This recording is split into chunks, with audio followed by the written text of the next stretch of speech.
Hello. So there I was, uh, not actually able to see this game live, and so what we're gonna do is we're just gonna watch it like this. I was probably already gonna do this anyway, and I haven't actually had a chance to do this because I do normally catch the games as they are happening. Um, Usually watching the broadcast, peeking into um, different perspectives over the course of the games, and that is not something that I was able to do with this game. But now I will watch it for the first time. I know the result. I know that Cloud9 wins. Um, but let's see. Let's see. So, first thing we're gonna do. First thing we gotta do is look at the bans. First ban was Graves. It fine ban, I guess. I don't think Speak has actually had any games or success on Graves. Maybe I'm forgetting something, but I don't think he has. Twisted Fate has become a permaban basically on both sides of the uh, draft in LCS, probably a result of his global pressure, and it causes a lot of problems for teams that aren't necessarily perfectly coordinated. Slash, even with coordination, it can be very difficult to play under that kind of pressure. Trundle was banned, which is an actual Spica champion, and has become something of a blind jungle pick. I have my own personal misgivings about that, but I'm not an LCS player or staff member, so I can't say otherwise, obviously. I think that it's good, but I feel like it needs to be given tools to work. I mean, most champions do. You can't just pick a champion and go, oh well, it doesn't matter what we do. It's just giga broken, right? There's very few champions that's an option. Um, Trundle is interesting because he is from the perspective of TSM, he's a fairly forward-moving champion. He does have zone control options, um, which are uh, interesting, but oftentimes teams are just picking it. They're just like, all right, we're gonna have Trundle here, and then a whole bunch of champions that have nothing to do with what Trundle wants to do.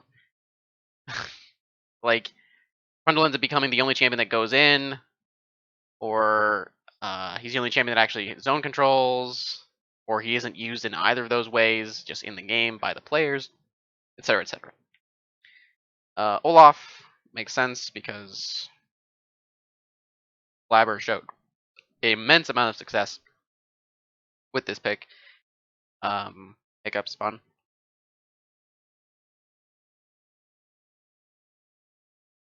Showed immense amounts of success with this pick.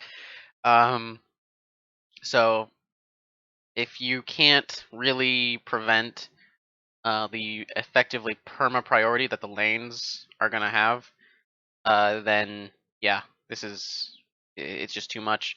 And then the Yumi ban I feel like is unnecessary without the Olaf, but we'll get to that I guess in a second. Kalista is something that it's interesting because it doesn't ever look like, oh man, this Kalista's popping off. This guy's the reason they're winning. Kalista's the reason. It feels like it's just a good pick in general. Then the Yumi was picked up. Now this is interesting because it's basically a challenge from TSM to say, all right, you're gonna first pick Aphelios or Varus, right? Because both of them are options.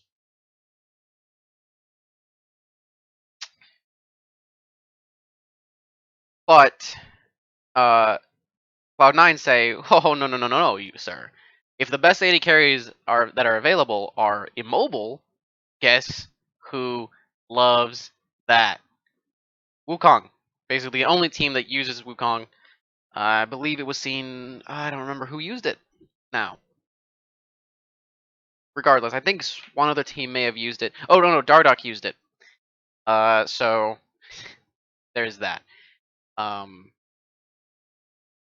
So the only team that actually will put this kind of priority on Wukong, and smartly so, because you do not have the Varus or the Aphelios banned, so it means it's basically a challenge saying, all right, what are you going to do? Importantly, Senna is not banned either. There's a lot of AD carries around the table. Usually, what are the AD carries that are becoming very prevalent or are already prevalent? Ashe, Misfortune, Callista, Varus, Aphelios, Ezreal, Senna. Although Senna technically is a support that functions like an AD carry.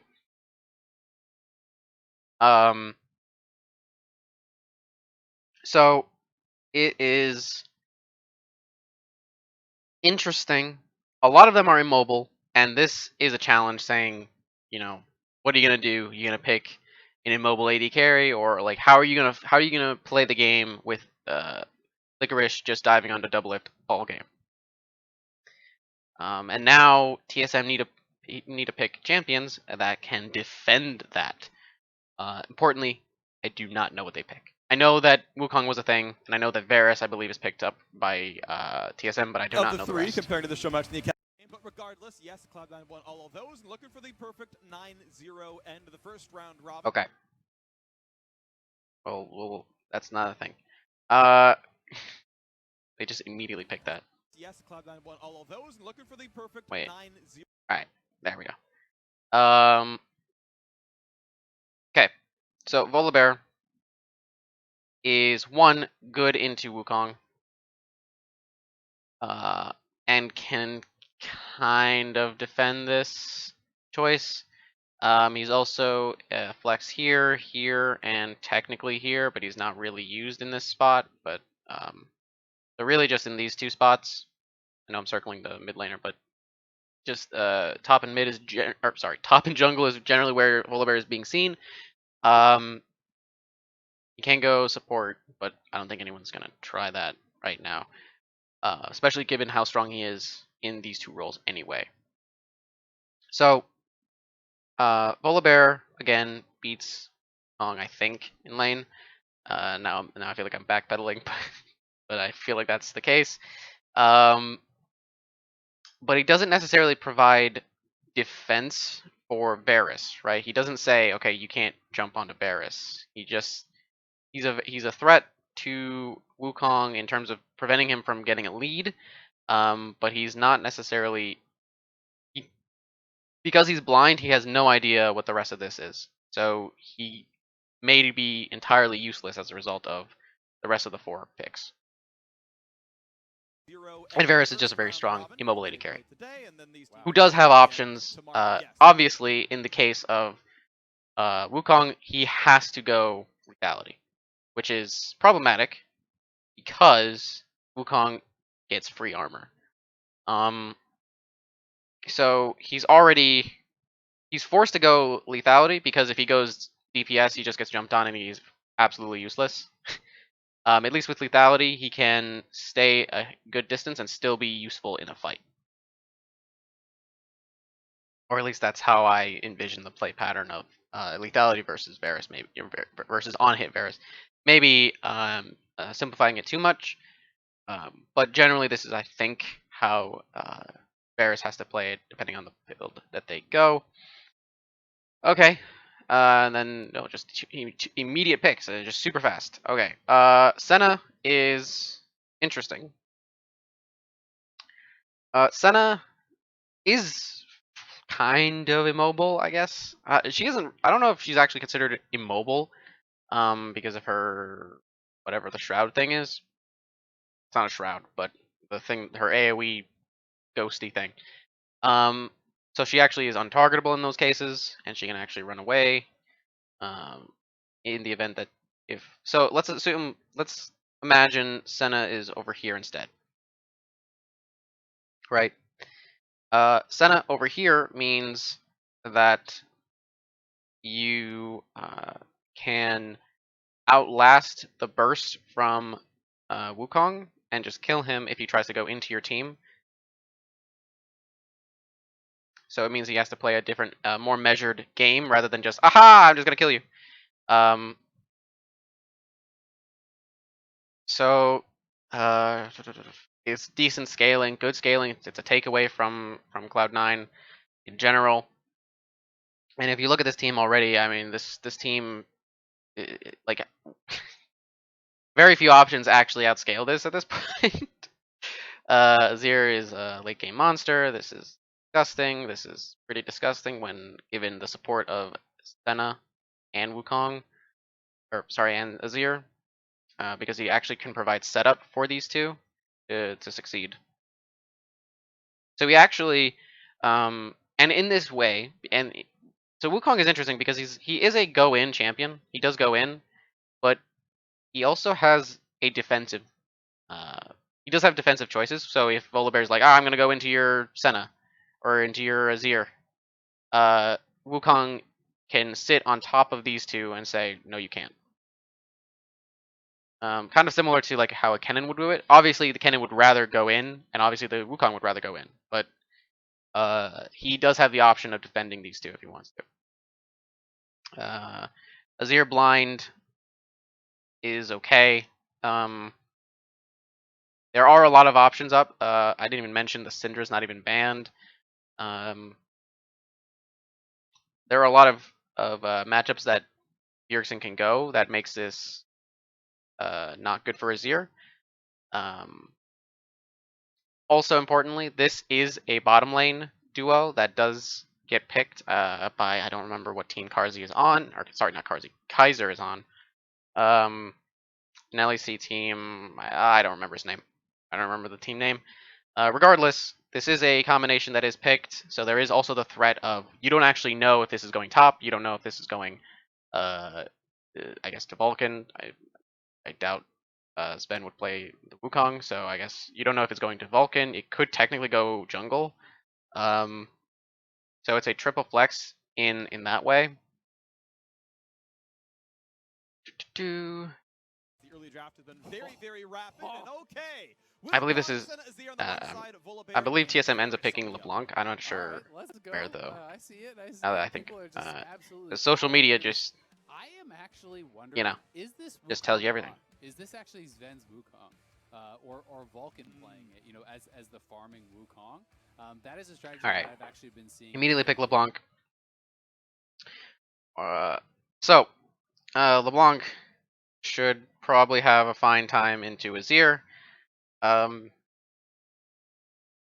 She is a very go-in oriented champion because you have two go-in champions and you have one who's clearly wanting to back up and has no defense at all. Look at this. Look at this. Look at this. All right. This is how these fights are gonna go. All right, you're gonna have Varus over here. So I'm gonna V for Varus. You're gonna have his team. All right, you're gonna have four bodies right here. Each one of them are gonna go in. I'm already predicting how these fights are gonna go. You're gonna have four people go in. They're gonna be like, "Yeah, we're doing it," and then Varus is like, I'm running away," because Wukong is on him, and then turns around and then ults the entire team, and then Cloud9 collapses onto this. Well, that's unfortunate. When your best defensive option so far is Volibear, you're gonna have a bad time with him in a mobile champion like this. So they're probably gonna be forced onto like Tom Kent or something to defend the Varus, which is not optimal. It's not what I would consider optimal. But in terms of matchup mid lane, this is good. In terms of, in fact, actually, this matchup too is really good because I do not believe that Wukong receives that much MR by level up. Or maybe no, maybe they increased his MR by level up because they took away his MR from his passive. The exact history of Wukong and his exact stats are not. I'm not well versed in them. Regardless, LeBlanc is interesting because if she gets ahead enough, then Senna's job is useless because she can't actually protect anyone and prolong fights over the course of over several seconds, where LeBlanc will just go, well, you're dead, you're dead, you're dead, and then it doesn't matter what Senna can do. Bit of. It has popped up a little bit in pro, I do believe, but I've seen it in solo queue quite a lot as kind of this fasting Senna, where you have a Senna just playing the pseudo support style role, harassing, picking up souls. Could even be pick a ban. lane we know now. Okay, Lee Sin is interesting. LeBlanc. It's another target against Blabber. Given their kind of typical roles, it feels like that's not what Cloud9 want to pick. Hold on, let me just. So, okay. Let's in a vacuum, if we were to take away the nameplates, the team that has this, I don't think wants to pick this champion. Maybe Cloud9 wants to pick Lee Sin, but the team that has Senna and Azir doesn't necessarily want to have to deal with having Lee Sin basically be an anchor over the course of the late game and over the course of like extended fights, because it goes in and dies. Oh, whoops, wrong cursor. Invading with his jungler for really kind of playing this up-tempo style, where he's looking for 2v2s with Blabber. And Azir generally is not that, unless your plan is just to AFK push in the lane and allow your jungler to... I don't think they knew what the ban. Yeah, only one of these players has played Azir this split. I feel like that just... I mean, they went actually pretty fast. So, or I guess the timer was here. But I feel like that's not a ban that... And Cloud9 starting to get rid of supports, because of course they are. You got TSM dropping a top laner away, dropping the Lee Sin jungle away, saying, yeah, Wukong's maybe not either of those roles. TSM have no idea where this is going. They are grasping at straws.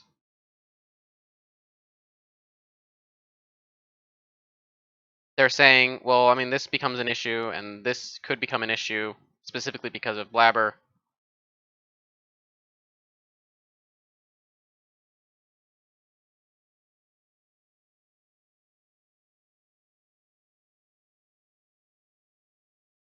Importantly, I suppose Jace actually does well into Volibear, and would be able to potentially poke to a similar degree to Varus. So in setups where these guys are like dancing around an objective, the Jace would be able to shock blast just as Varus is able to Q through the team, which means that you want to monopolize that kind of play style, that pattern. So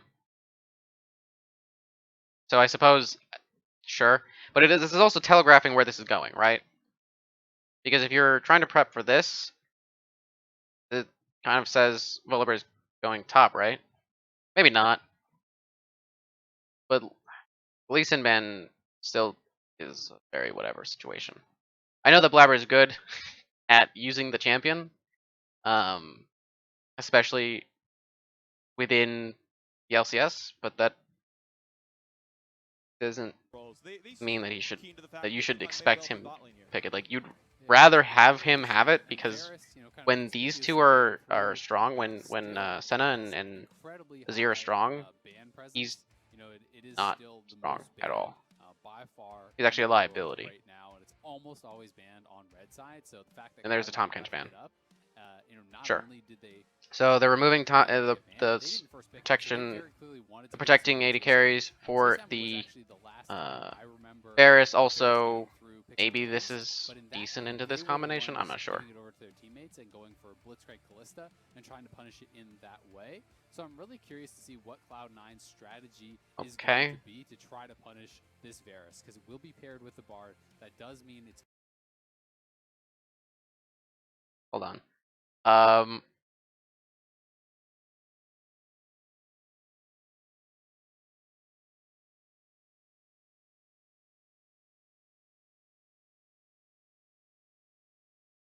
mean, it's already so difficult when you're doing this, and actually it's the other way around, where you're picking this into Wukong. So you're already having you've already put yourself in a bad position because you have a champion that can't play the game into already one of the champions that are shown to you. And this guy cannot protect Varus. In fact, his job is going to be going using Tempered Fate on the carries. Because he wants to set up LeBlanc to be able to one-shot people. Or, have team fights where Volibear can go in more effectively because somebody's locked down by Tempered Fate.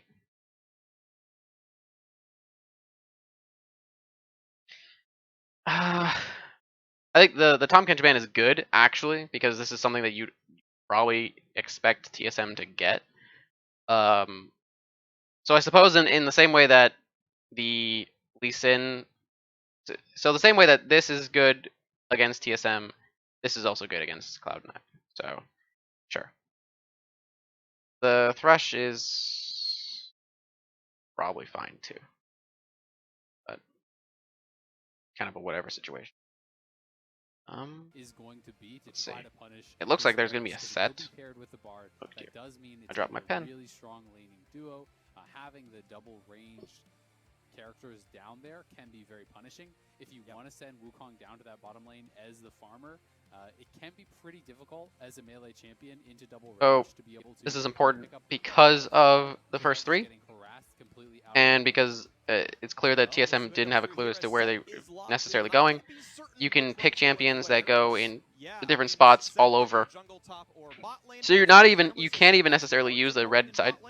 God, you can't necessarily use the red side advantage to counterpick because you don't 100% know where everyone's going. Carry Senna did get stronger if you patch the Ghost. We see the occasional player play it. I still like support Senna the most where you go Spectral Sickle, but we'll see what the rest of the champions are, and it is going to be one of those champions jungling because Ornn is, I want to say, the top laner here. Ornn can be farming with Okay. Senna too. I know he can be as well. I'm just saying that my prediction is top lane, but So, they've technically picked 3 top lane options, which is interesting. Weak roll, by the way. So many weak rolls in the game. So, Ornn is probably the one going top. I suppose you could pair it with the Senna if you really wanted to. But I don't think there's a purpose for that, and I don't think it would be beneficial. My biggest guess would be it's Kong jungle, Ornn top, sets support / carry because he's gonna be the one farming. Feels like Set's more of a maybe it's just a random guess. I feel like Set's a more Vulcan-esque champion, but maybe Wukong also kind of fits in that same criteria. I feel like Vulcan really enjoys being tanky and invincible and just walking into opposing teams without any punishment being available. And Set offers that more so than Wukong does. But maybe that's just my perception. So in this, by the way, again, you don't actually 100% know what you're getting. This can be turned into a jungler. So you can be picking a top laner here, but again, if you there's no. This guy will not be Varus is not playing the game. You're literally just like, hey, Doublelift, do you want to play the game? No. You can't play the game. So this is a huge drafting issue by TSM. They effectively said, hey, Varus, we're gonna give you Doublelift, we're gonna give you some hella draft resources. And he's like, yeah, man, I'm gonna get Varus, I'm gonna pop off. And then they didn't ever bother to look at what they were playing against. And then they just kept drafting more and more problems. And then there's the late game problems, and then there's the late game problems, and there's just this. What part of the game does TSM what champion can fix this? I can't. I actually have no idea what they end up picking here because I don't know what their full composition is. All I knew is that they got Varus and LeBlanc. I can't. What champion fixes this issue? What can they pick that'll make this better? You know what? Jace would have actually been able to be picked and make it better. Jace could have made it better. Yeah. As a matter of fact, had they not banned this, picked it here, at least that way, you have double poke. So maybe you can toss them out of the way, right? But I mean, there's just nothing they can do. Like, he can't play the game. Like, whenever he pokes someone, she'll just heal them. He will have no defensive options on his team, so he just gets dove constantly by Wukong, or he has to play very, very, very far back, while his entire team is trying to go forward, forward, forward. At this point, you may as well go with something. You can't. There's no other options. There's no top lane or jungle that can protect this guy. Yeah, I mean, okay. My guess is it's set jungle, and it's going to be the Wukong and the Ornn being flexed around, and that'll probably just be dependent upon the matchup. I do think that Mordekaiser, obviously is a pretty good matchup into both, but particularly difficult for Ornn. So that could just be Ornn staying bot to farm, but with the current trades, we'll just wait. We won't speculate too much. We'll wait and see. But Wukong Senna, as I said, this is something that I've seen quite a lot of. It's really. Wait, is this the actual very, makeup? very Like, strong, hold on. What? I mean, I'll. There's no point. Wait. At 20 seconds, it locks in. All right, so this is the actual setup. Sure. Okay. Fine. I would not have expected this from Sven, but fine. It doesn't actually matter. I fundamentally am not necessarily interested in the specific player capabilities. At least when I'm looking at the draft, right? So when I'm looking at draft, it's not that important. I actually would have expected Sven to play Senna and for that to be the bottom laner with going mid. But whatever, it's fine. They want to show versatility. Go ahead, show versatility. It makes it even harder to draft against them. So let's look at the full draft, right? So Ornn, by nature of being a tank, has both in and out options. He can go in if he wants to. He can use his ultimate as the aggressive tool to start a fight.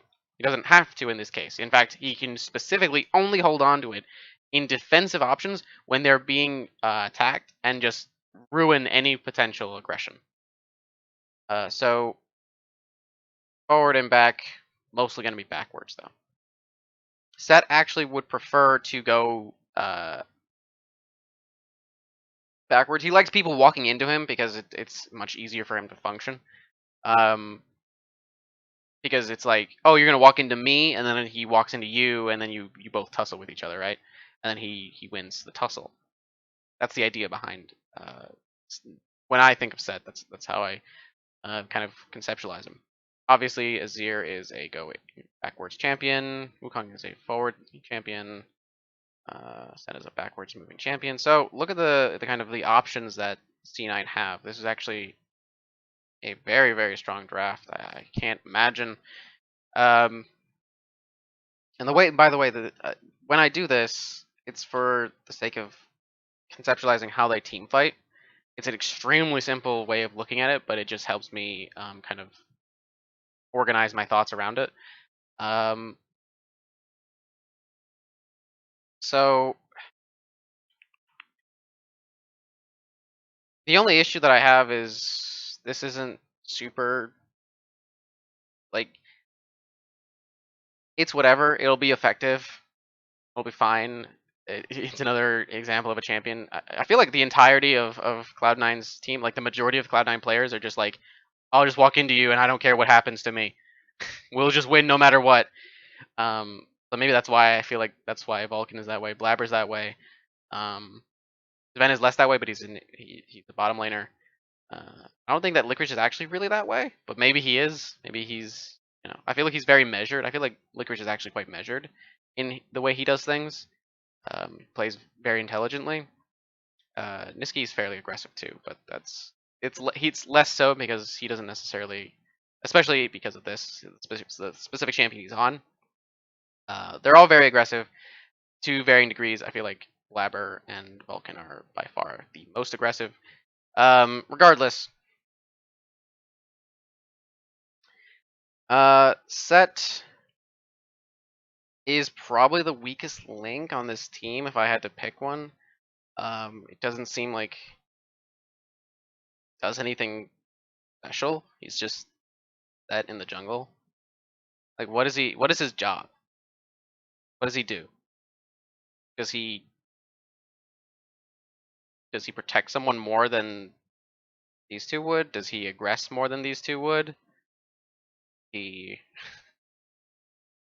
he's just gonna be an under economy top laner. So we have to think about it that way as well. That Set could be a top laner, or could be, he could be in a lane, but he's jungle with the lowest economy possible, basically. Just slightly higher than a support Set. So at least with support Set, it's different. It doesn't matter. The point is, I don't feel like this is necessarily the best, but this composition is very, very strong, I think. I feel like it wins basically throughout every single stage of the game.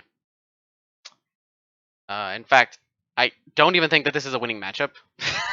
By the way, maybe my own understanding is flawed, but I don't think that this is actually that good for Ornn. Or sorry, for Mordekaiser. Maybe it's dependent on certain things. I feel like maybe it depends. Maybe it might be dependent on player skill or something, but I feel like it's even enough that he picked it last into. I mean, he picked it into a lot of champions, to be fair, but it's not. There's no like, oh man, he beats Wukong, or he beats Set, like, or he beat. Yeah, it's just he's there. So looking at TSM, Mordekaiser is constantly picked in these spots where he's. I feel he's designed, or the way that he's being picked is like he's designed to protect specific carries when that isn't clearly isn't able to do that. Because yes, he gets rid of a threat, right? He can say, okay, you're gone. Okay, is Varus free now? No. Is Varus free to do whatever he wants? No. He's still kind of locked into playing back, and this guy could aggress onto him. Oh, this guy's gone in my example. Set can still go on to him. Like, there's so many threats that it doesn't even matter which one he picked. I don't know which one he's gonna be even looking for. And as a player, and as a if you're in the player's ears, you have to be telling him like, all right, you're gonna be looking to alt him, right, or Set, or because he doesn't. Maybe he alts an Azir after he uses certain abilities so he can kill him. But I feel like his job is very unhelpful to his team. Because it doesn't matter what option he picks. Oh, maybe he beats Senna. Yeah, sure. He beats Senna. Okay. But there's no option that's like, I've done it. I have eliminated this threat. Now just deal with the rest of the. Oh, right. You still lose. Every combination of the 4 remaining is still beating the entirety of the rest of this team. So this feels very bad. Generally, he has to be used. I guess he can be used defensively by nature, but he can't be used aggressively. So I'm gonna give him both directions. Rollers mostly go in. Doesn't really. He's very, very minimal defensive options. Obviously, super go in. Very far back. I think Bard mostly is go in. But he's also defensive in a lot of ways. So he has like zone control, and he's got a whole bunch of things that he can do. But I mean, this is absolutely pointless. And all of those options that he can do, so like, oh, I can control this area, is like, who cares? Because that's how they had to play it, right? This is the way the TSM has to play it is the control areas. Say, all right, I'm a threat, you can't go into here. I'm a threat, you can't go here. I'm gonna poke you out if you go in here. I'm gonna ult you if you go in here, right? So this is how they had to play it. Very zony, but they have to be at objectives first. So if they're on the rift and this is the dragon, these guys have to be here first. If these people are at the dragon, this is the dragon pit now. These people are at the dragon first. Are they gonna? They can't walk into them because they lose. They would have to be looking to trade if that happens every single time. If they know they cannot be there first, which in the majority of cases against a team that is so clearly ahead of everyone else, and because you don't necessarily have tools that prove that you're gonna get there much faster than anyone else. So let's see what are some of the win conditions? Okay, they can fight by controlling areas. So by going to objectives and controlling the areas around them, and threatening some kind of like pushing them off using some of this, maybe a flank around from Mordekaiser. He can defend an area by threatening you if you go into him. Again, threaten using Tempered Fate. What is the? I mean, I don't think he wins the 1v1. So you can't 1-3-1. That's letter 3. Wow, the number 3. So he doesn't win I don't know if he does super well into that. Maybe he does, and maybe I'm just vastly underestimating Mordekaiser, and I'm being very unfair. But I don't feel like he can't. He's not gonna outright beat Ornn. He might be able to put some pressure on, but the chances that he's able to do anything. So let's look at the map, right? You got a map. All right, this is the map.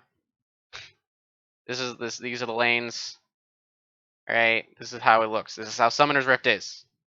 Okay, so they're on red side. So this is TSM's side. Okay, and then this is the Cloud9 side.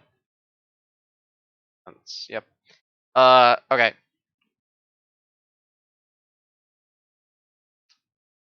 So here's the issue. How does he? Let's assume that he gets a lead. Let's assume that Mordekaiser gets a lead. Can he aggress onto a location, right? So let's say he's here.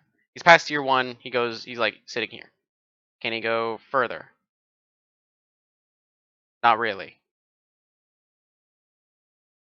because put the dragon pit here and the baron pit here, just for this full understanding. LeBlanc. Let's say they're both pressuring at the exact same time, right? Can LeBlanc go forward? Maybe. Maybe. But I feel like Mordekaiser can't. So this has to be the big threat, right? So Bjergsen is the big threat. He's got a 1v9 this game.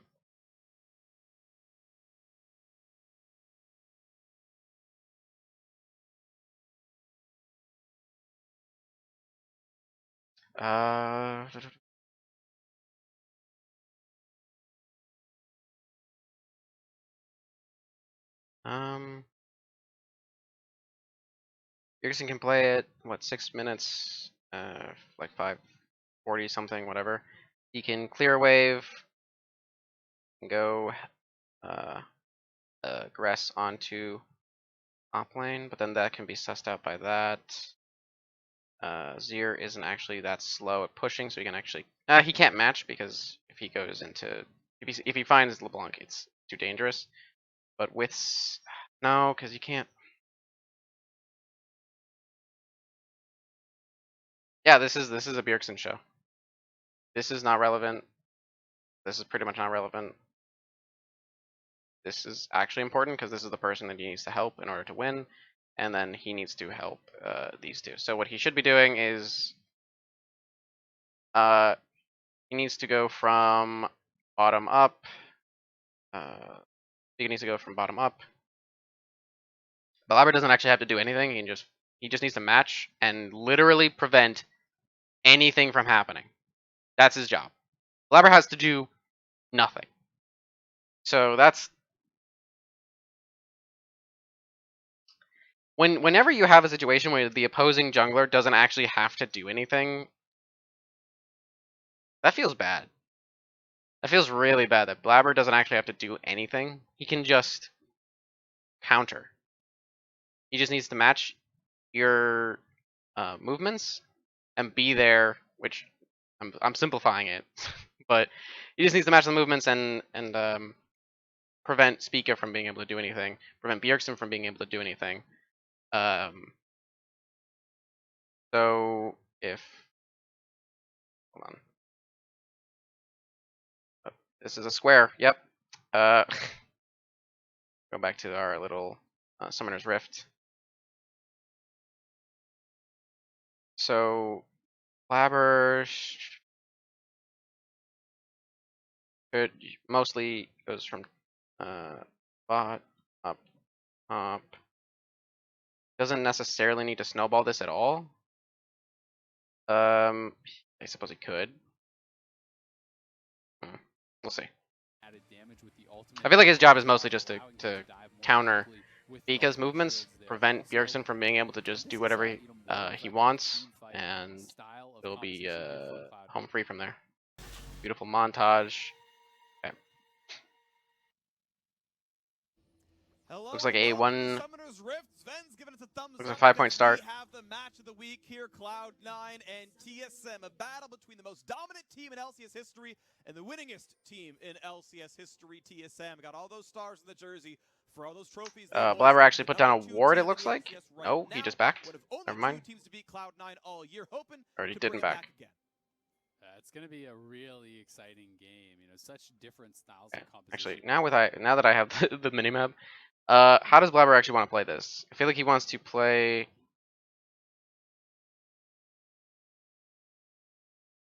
Can he prevent LeBlanc's roam on his own? No. He wants to apply pressure around, not, not around these bushes. He wants to apply pressure around the mid lane so that LeBlanc can't just freely roam wherever she wants to. Right? That's his job. It also wants to match Spica. So wherever Spica goes, he wants to be there and counter and match it. Triple TP actually on both sides. So you know, And Bjergsen really needs to get a lead. So to match aggression, you know, if there are any ganks in lane, you have to defensive ward by Spica, goes back, gets a red trinket.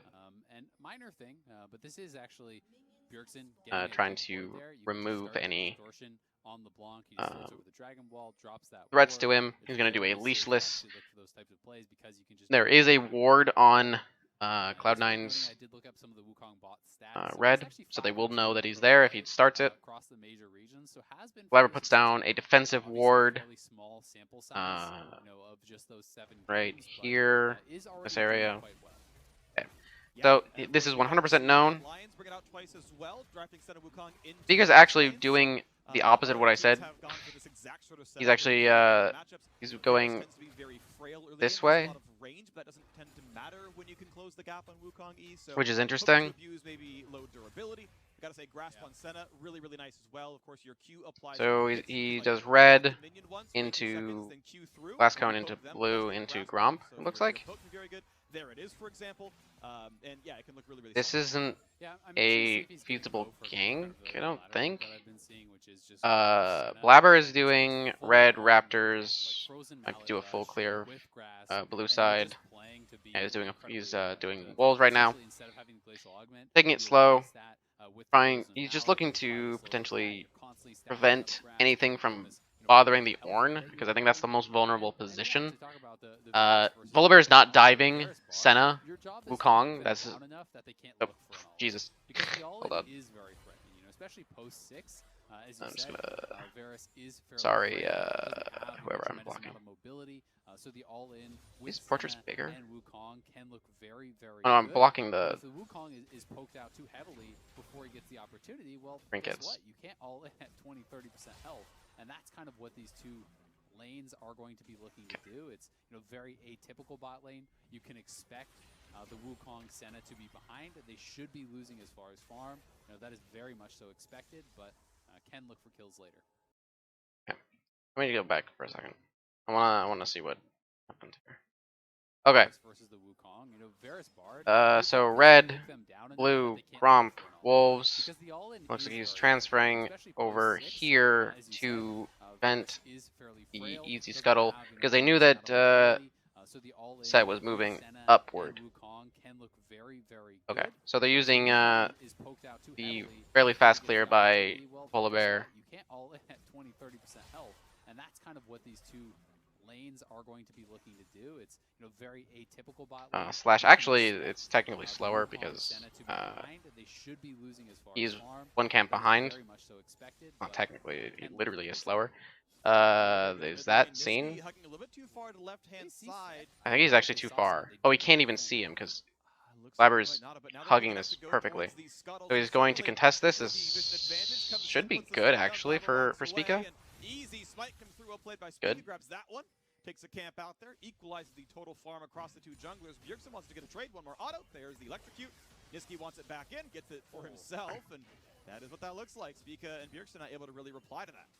Yeah, very, very well done there by Niski Okay. trading back. So Spica's path actually completely removes Blabber's Blabber's ability to get this. That's well done. Then he actually gets the double scuttle.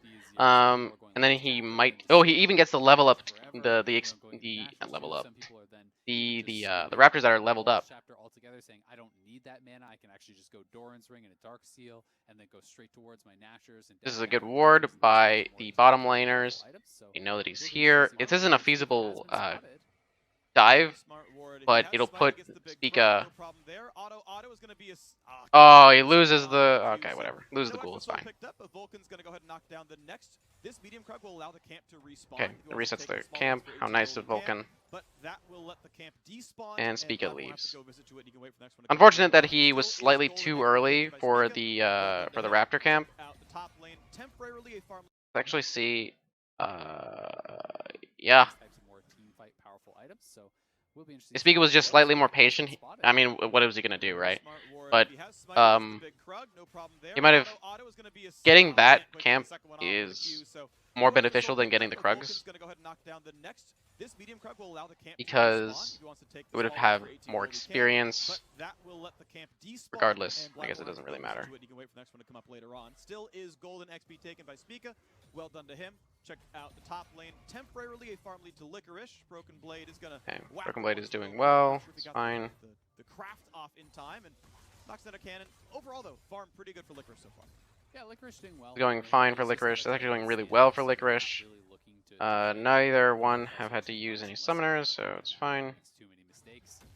It's more just about withstanding the onslaught, getting as much farm as possible, getting to your forged items where you start to really become very, very useful, obviously, in those team fights. So, I mean, I don't know how Licorice managed to get this 10 CS lead on Broken Blade, but it's obviously very good. As a matter of fact, he even moved down when I think he pushed it in, which I think is to be fairly expected. Oh, there's a gank here. Yep, that's not possible. It's just not feasible. Which is why I'm saying this is not the place you go. You go here, top lane. Yeah, not bad at all. Top lane is by far just on the frames there. It looked like he was at like 5%. So him and the place you want to try to aggress onto. Bjergsen does not get solo killed, but it looked like Vulcan was Blabber's kind of barely eke out not doing anything. We hit the W and healed for move speed, and then realized he's actually on the opposite side of the Dragon too. Or not, so does commit the flash and nicely done there. He doesn't spot him out. It is going to be a Sheen early on. So I mean, it doesn't. The dragon doesn't matter at this point, I suppose. But he's also on the opposite side of the Scuttle Crab spawn, which was known, I believe. Yeah.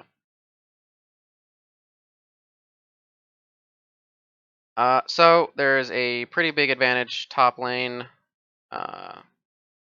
which is problematic.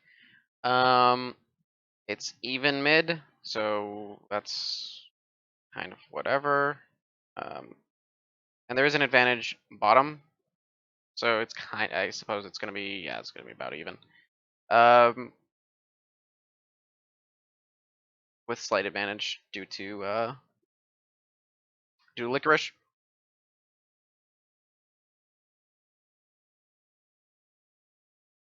Okay, Bjergsen not looking for anything anywhere, even though he's not really prevented from doing that. He kind of was prevented for a little bit. Out of the We go back. he wasn't sure pretty heavily. Bjergsen does not get solo killed, but it looked like Vulcan was trying to just barely eke out, not having to flash. He hit the W and healed for move speed. Oh, And then never mind. realized he I wasn't thought they sure might if have he seen would him be able to avoid as he was stun walking or in. not, does So I go mean, for it. Bjergsen Nicely backs done there. level If 6, people comes had back, said and now it it is gonna just be a she whatever early on. doesn't. So very aggressive option. He clearly is looking for that burst.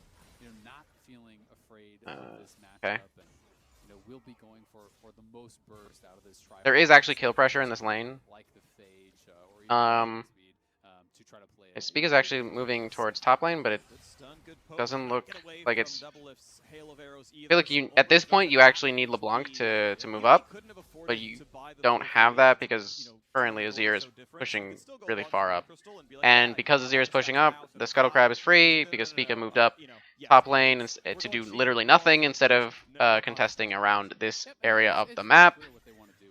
When you see that, it's like So that's very I think strange pathing. Although I guess to be fair, it might be a matter of reading priority. We look at, I mean, yeah, Blabber just walks in, or sorry, not Blabber. Spica just walks into camps that he probably should have known were down.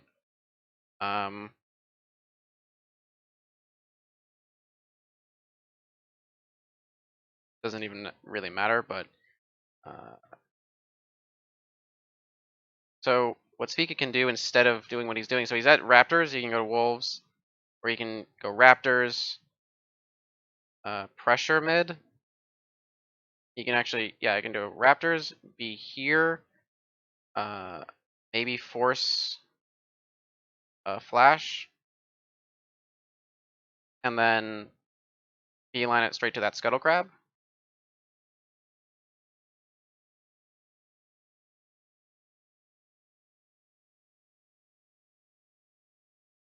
Wait. Wasn't sure if he heavily in that bottom lane. Yeah, not bad at all. Bjergsen freezing almost it? actually died. I saw when at Bjergsen What is Double Lift doing down there? He got pushed in solo by. To try to play it, maybe a little bit more able to avoid that stun or not. So it looked like Vulcan was trying to just barely eke out, not having to flash. He hit the W and healed for move speed, and then realized he wasn't sure if he was going to be able to avoid. Then we look down bottom. Okay. The CS, by the way, has been exactly the same despite having 2 people here. So this is 2. All right, that's 1. I think they might have to respect. I think Vulcan's walking up very soon, but I don't know. That's a lot of respect for level 5 Wukong in a 2v1 situation. This is on hit Varus. No, it's not. It can't be. No, he didn't. But he just didn't go corrupting potion. Okay, sure. I went Doran's. He's in inspiration.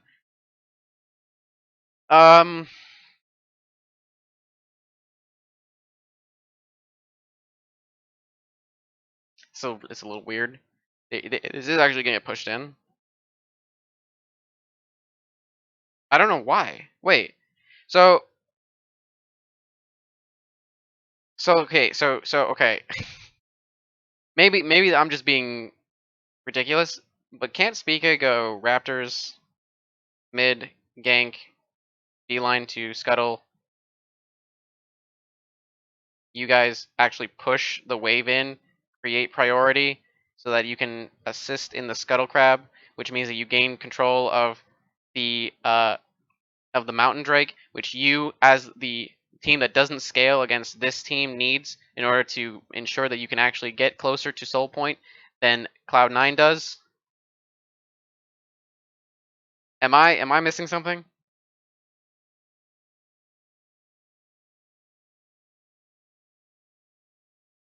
Wouldn't that be more efficient use for literally everyone's time? Because also it allows Bjergsen to aggress onto Niski.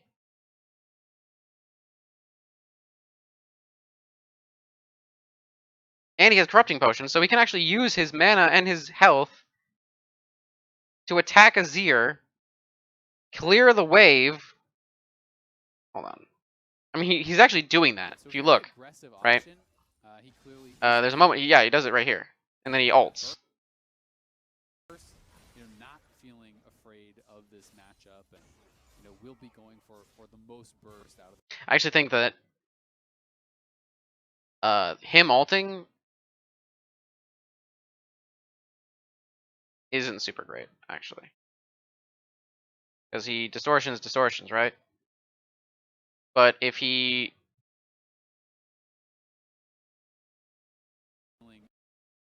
Nicely done there. They'll get the TP out of Sven. It is going to be a Sheen. look at the setup, okay. So Bjergsen is moving upward, like his cursor's here or here. Could be. What if he moves?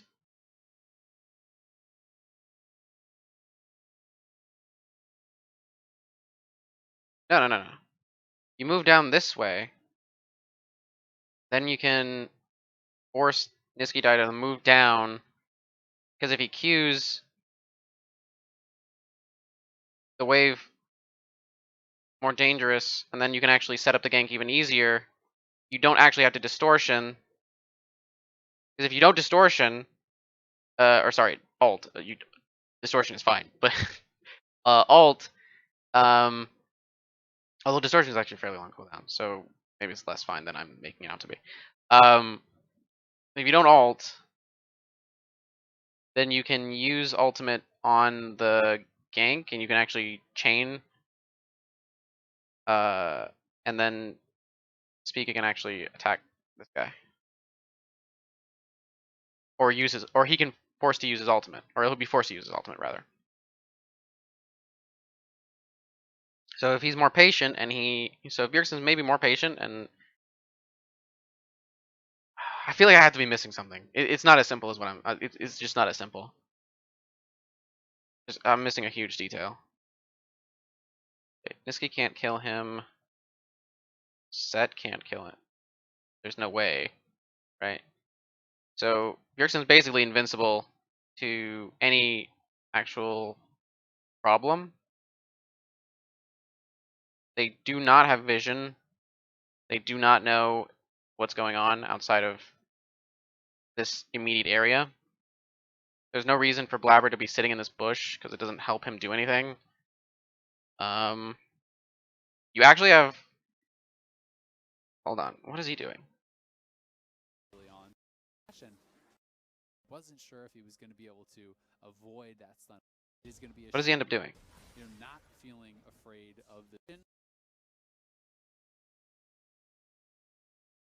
Wait, he got the blast cone, or not the blast cone. He got the scrying orb, or whatever it's called, the scrying plant. So this vision is known very soon from here, and then Bjergsen he W's and then he R's, Q's, probably maybe has a chain or autos. When you knew that Blabber wasn't here and wasn't immediately here waiting for the scuttle, so Speak can actually finish he deletes the Raptors, finishes the Raptors, goes over here. You can wait for Bjergsen to aggress onto Niski, forcing Niski out. He also, by the way, used his shieldy thing, the dash, which means that he's actually very, very vulnerable. Yes, Spica isn't level 6, so he can't actually threaten this, but you can actually, well, he threatens Niski. He pushes him backward, he beelines it straight down to the Scuttle Crab. The Scuttle Crab is free if you double lift actually pushes in this solo lane Wukong. The guy who's alone, by the way. And then you have several seconds also where you can push him, gain priority. Speaking here, Scuttle. You have priority. You can tease the dragon. I don't know if you do dragon. That could be dangerous, but at least the setup is better. He clearly is looking for that burst. Not feeling Like afraid a lot of this things went matchup. weird here. Will be going for the most burst out of this Triforce instead of going for something like the Fade. And Blabber's, I mean, he's already set up. He's saying, I'm going straight to that Scuttle Crab, dude. Spiga just doesn't care. And I don't know what's going on here that would force this to happen and why these guys have priority on the Scuttle Crab. And be like, yeah, I want the stats now so I don't die. But he's like, no. Yes, we're going Sheen, we're going for the burst, no combat stats otherwise. Yep, and it's very clear. I don't know what this pink ward is supposed to do here. And he just gets free dragon too.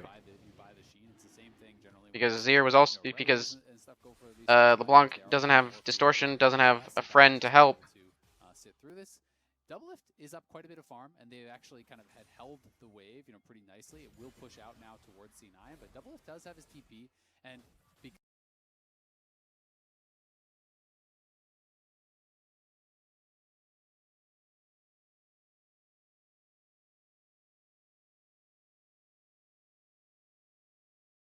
I will say that my suggestion is not efficient for that red buff at all. So maybe that's the calculation that Spica had. That I can go here, maybe set up vision, maybe steal a camp, while they're guaranteed on this. But this means that they, for the last minute, basically said, we're not doing this.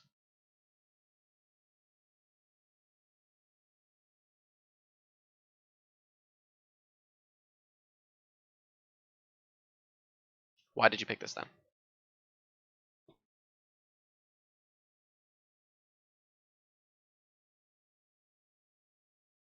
So they plan out, we're not doing this, we're not going to contest this, we're actually not going to contest basically this entire side.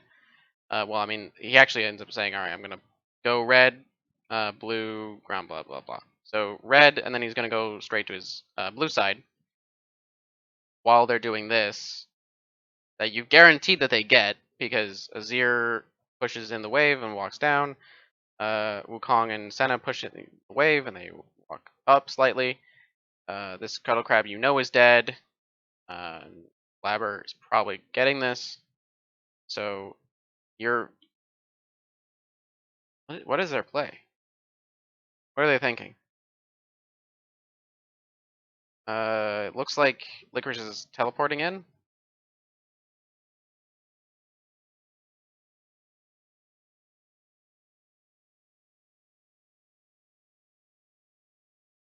Random note, this is not in colorblind mode, which is strange for a broadcast, but that's not really important. That's not really important. So Licorice is actually TPing in. Which actually means that... I mean, okay, wait. Imagine, okay. Imagine the play that I just made, that I say they do. Imagine they do that, and Licorice can't just TP into this. Because there's a potential fight here. So he has to TP here. But Mordekaiser has the push on the wave, which means he actually is benefited by having to TP here, and then they can actually fight if they want to. If they can't fight, if they think that they can't fight, then I have no idea when they think they can fight. If they can't fight here, they don't fight anytime. There's no fight that they think they can win. They've effectively said, we lose every fight. So we don't have a win condition. I don't know what their thinking is. In fact, my suggestion also allows them to utilize the thing that I said they could do, which is be there first. So they gain priority by using Varus' abilities to push in the wave, come mid, wait on the ultimate for Bjergsen, then use it to push or to push Niski off. Spica is in place of Blabber here. Blabber can be here, but he'd actually be late he'd be like here by the time this happens, and then this becomes a fight. You actually look. Good stun, good poke. Cannot get away from Doublelift's hail of arrows either. So already Sven's at half HP, and Unity couldn't have afforded to buy the full phage because it's like the phage. Be going. Let's look at what's happening top too. Okay, we need to consider top as well. Vulcan was trying to just barely sure if he was going to be able to avoid that stun or not, so does commit the flash, and nicely done there. They'll get the TP out of Sven. It is going to be a Sheen early on, so very aggressive option. It's fairly for that burst. even right now. Obviously, like CS wise, it's not going well. It's actually going pretty badly. Okay, but Mordekaiser finally, I think, has agency in this lane. This is very important. The health, I think this is on this patch already. Maybe on the next patch actually, but I'm gonna play with the assumption that it is actually this patch. That the health and mana is not helped at all by this. Assuming that this is this patch. If it's not this patch, then Ornn obviously has a pretty big advantage if they do a TP play. So I'm just giving this up, and Mordekaiser uses TP to lane. Not cross out his portrait, but cross out his teleport. He's going to have the better buy. He will have more gold there. So, a lot of long swords. Some lethality being purchased up here for him, and we'll see if he can start to get lane points.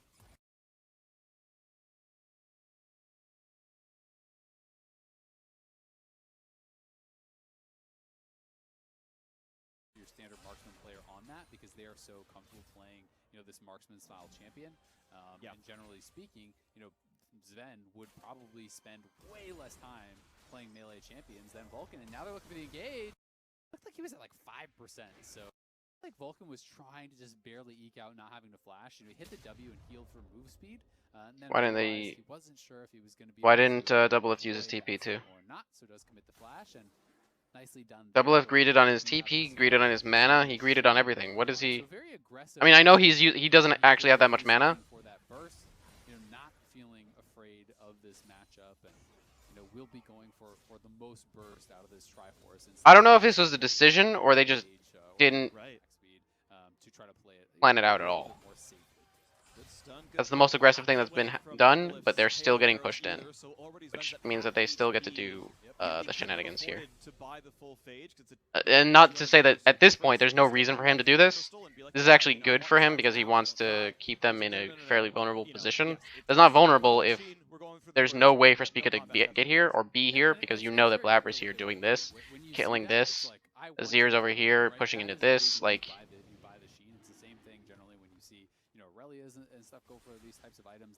It's not vulnerable if there's no way for them to actually be vulnerable. If there's no one to prevent them from doing this or prevent them from just being in this spot forever, then it's not vulnerable. They're just there. Okay, Vulcan moving in, getting the two little ghosty thingies. Okay, he is going lethality. He just started Doran's for. I guess it might be extra. I don't know the exact calculations on harassing a melee in this position. By Vulcan, as Sven couldn't quite do it. Okay. Goes over to the support down there. Sure. Personally, I'm a fan of. I see your point about like, hey, have a marksman player for the marksman. I'm a fan though of playstyle differences where I'm the one who catches side lanes. I'm the one who's the carry. I'm the one who does the poke. Like I actually. Okay, Mordekaiser finally has some agency in the lane, so he's actually able to aggress onto Licorice. Wait a minute. Wait a minute. Wait a minute. Wait a minute. Whoa, wait a minute. Not gonna go for any more, but that does force a flash down, and now Niski can show up. How about the ulti? Doesn't even get to cast it. The kill out of the turret, the dabbing penguin. A kill on the board, and now Sven wants it on double, but isn't level 6. Means the health bar gets so very low, he almost goes down. Yeah, he is incredibly low. Biofrost still has there's no way. We'll see if they want to try to fish for it. Doesn't look. Playstyle differences where, I'm the one who catches side lanes, I'm the one who's the carry, you know, I'm the one who does the poke. Like, I actually like when the supports are playing.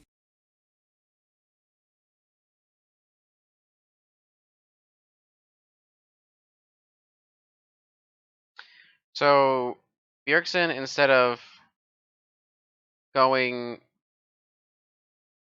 here, he goes to the lesser vulnerable lane. Also the one with the almost guaranteed blabber sitting somewhere on these camps that can defend this position.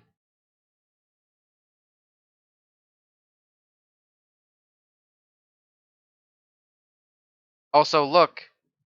Oh no, a buff is left up. Whatever will Cloud9 do? Oh, they will position themselves on the map so that they can actually properly aggress onto positions that they want to aggress onto and contest objectives that they feel are necessary. That's weird. I mean, it's almost like they're going to reset anyway, go, and the next objective is the Scuttle, or is the Rift Herald, which is right here, which is right next to the blue buff, which means that when Azir goes back, if he goes back, or if he doesn't go back, whatever, they get the blue buff and they can contest the Scuttle, or the Rift Herald for free. And you could have actually done the same thing. You could have gone bot, Scuttle, Dragon, Blue, Wolves, Gromp, or whatever, gone back. Yes, this would be inefficient. It'd be up a very long time, but you take it, and then you can actually be here for a contest. This is just well played by Licorice. This is something I should know, but I mean, he was completely seen out, right? So Broken Blade knows he's getting an Azir in his face, right? But when Licorice basically does this on his own, none of these wards matter because he's just doing it on his own. And this is why I said this is not a good matchup, by the way. Uh, so I'm actually not sure how the mechanic works, but I feel like the Ornn ultimate stays in the real realm where you trap Licorice no longer able to use the Ornn ultimate. So maybe he gets a brittle proc because it crosses through you still, maybe. But when it gets ulted,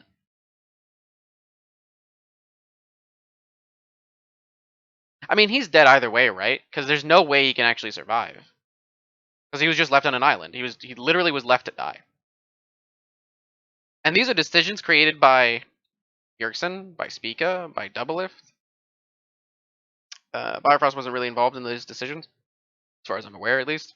But his playing at least wasn't involved in the decisions. But these three effectively said, let me just.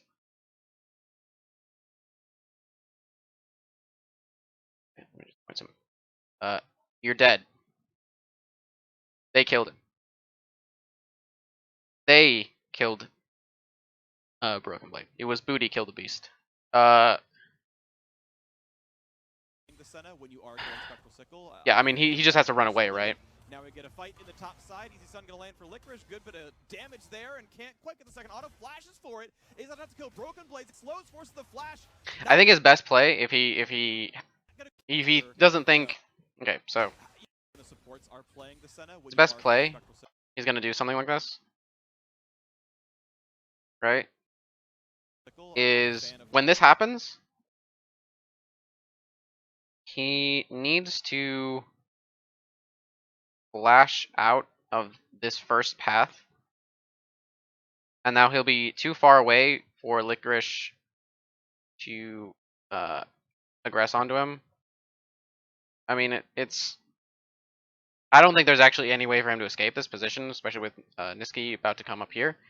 But maybe he ends up with slightly more health, so when he can ult someone to save his own life.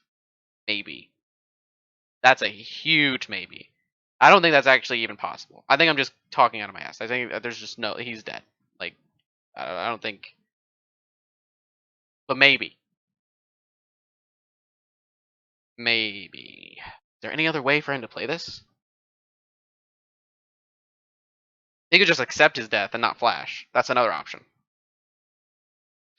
That is another big option.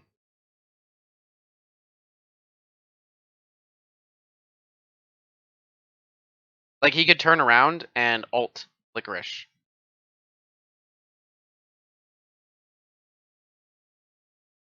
He ults Licorice. I'm actually not sure about this mechanic, whether this goes away because it's no longer on the map, right? He's no longer able to affect this because it's not on the same map. So if he turns around, ults Licorice, yes, he'd be trapped in this area. Generally this is not the actual size of his ultimate, but he'd be trapped in this area, so that means that Niski literally just needs to stand here and he'd be dead. But I mean, he doesn't have flash anymore. So what's more important to him, his ultimate or his flash? He might think it's his ultimate, because then with his ultimate, he actually might be able to kill a Licorice without his without calling of the Forge God or call of the Forge God. I don't think it's a calling.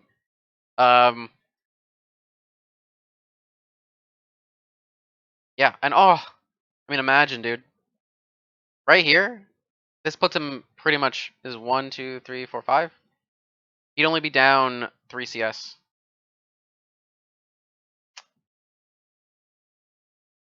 Yeah, he was putting in so much work to recuperate his position. Wait, do I know how to count? Wait. Okay, I know how to count. Uh, whew. But I mean, Licorice basically did this on his own, right? Niski was just here for the secure on the dive. Obviously, yeah, Licorice did this on his own. He can't dive him, so once Mordekaiser's here, he has to back off.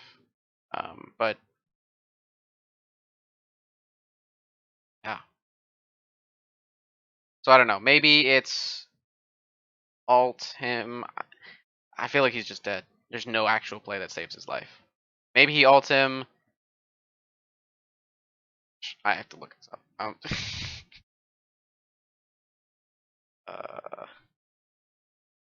Gonna bother me. Just wait. Okay. Or guys are.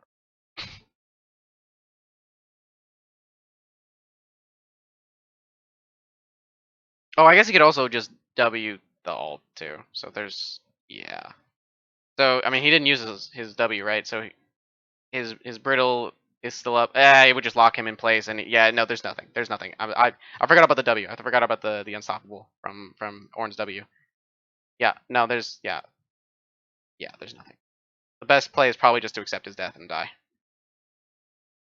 That personally, and now we get a fight in the top side. He's going to land for Licorice. Good bit of damage there, and can't quite get the second auto. Flashes for it. Is that have to kill Broken Blades? It slows, forces the flash. Not going to go for any more, but that does force the flash down. And now Niski can show up. How about the ulti? Doesn't even get to cast it. The flash Or maybe. Is that side? Easy Sun going to land for Licorice. Good bit of damage there. No, there's nothing he can do. Can't quite get the second auto. Flashes for it. Is that have to kill Broken Blades? It slows, forces the flash. Not gonna go for any more, but that does force the flash. Yeah, down. he's Now just Niski dead no matter can what. show up. How about the ulti? Doesn't even get to cast. And again, these are decisions being made by his team. And then Bjergsen doesn't even commit to the bottom lane play. He actually goes back mid, pushes the wave, and then he's gonna come back to the play. But he moved down and then he moved back up, but now he's moving back down again, and this play is just not feasible. No. This is the only thing that's gonna they're gonna get. Okay, a lot of danger. Go to turn off the turret. Blabber says, okay, let me put that in me as well. Flashes still gets Oh, Blabber's dead. Cannot get out. Well-timed Q by Biofrost. No way to leave that stun. Yeah, sure. That was perfectly done there. Well done. Was mashing the flash. I mean, there's nothing that once it's actually casted, Blabber can do there. Connects with you, it will bind. Did Blabber flash? Please tell me he didn't flash.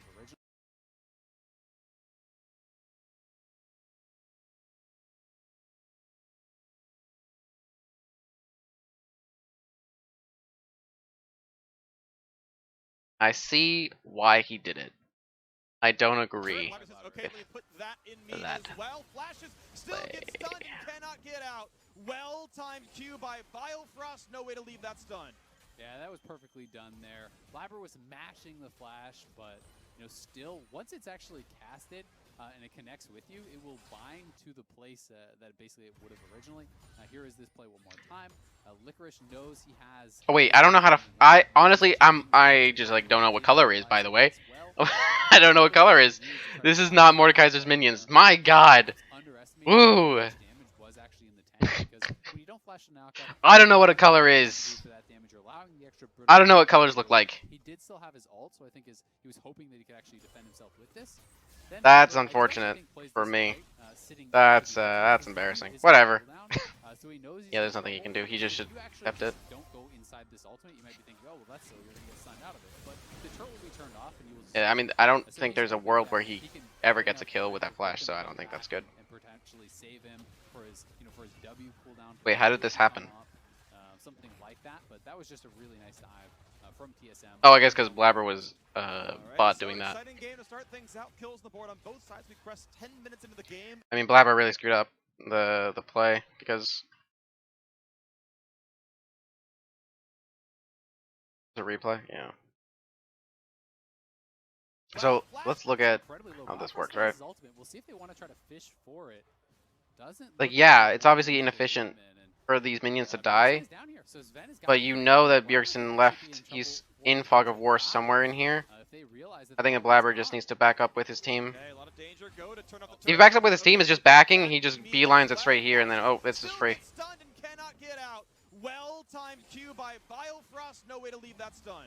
Yeah, that was perfectly done there. Blabber was mashing the flash, but still, once it's actually casted and it connects with you, it will bind to the place that basically it would have originally.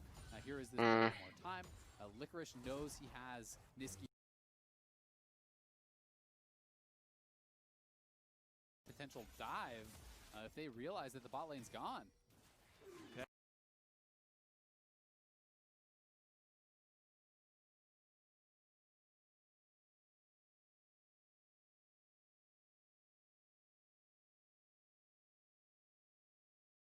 I mean, you could even.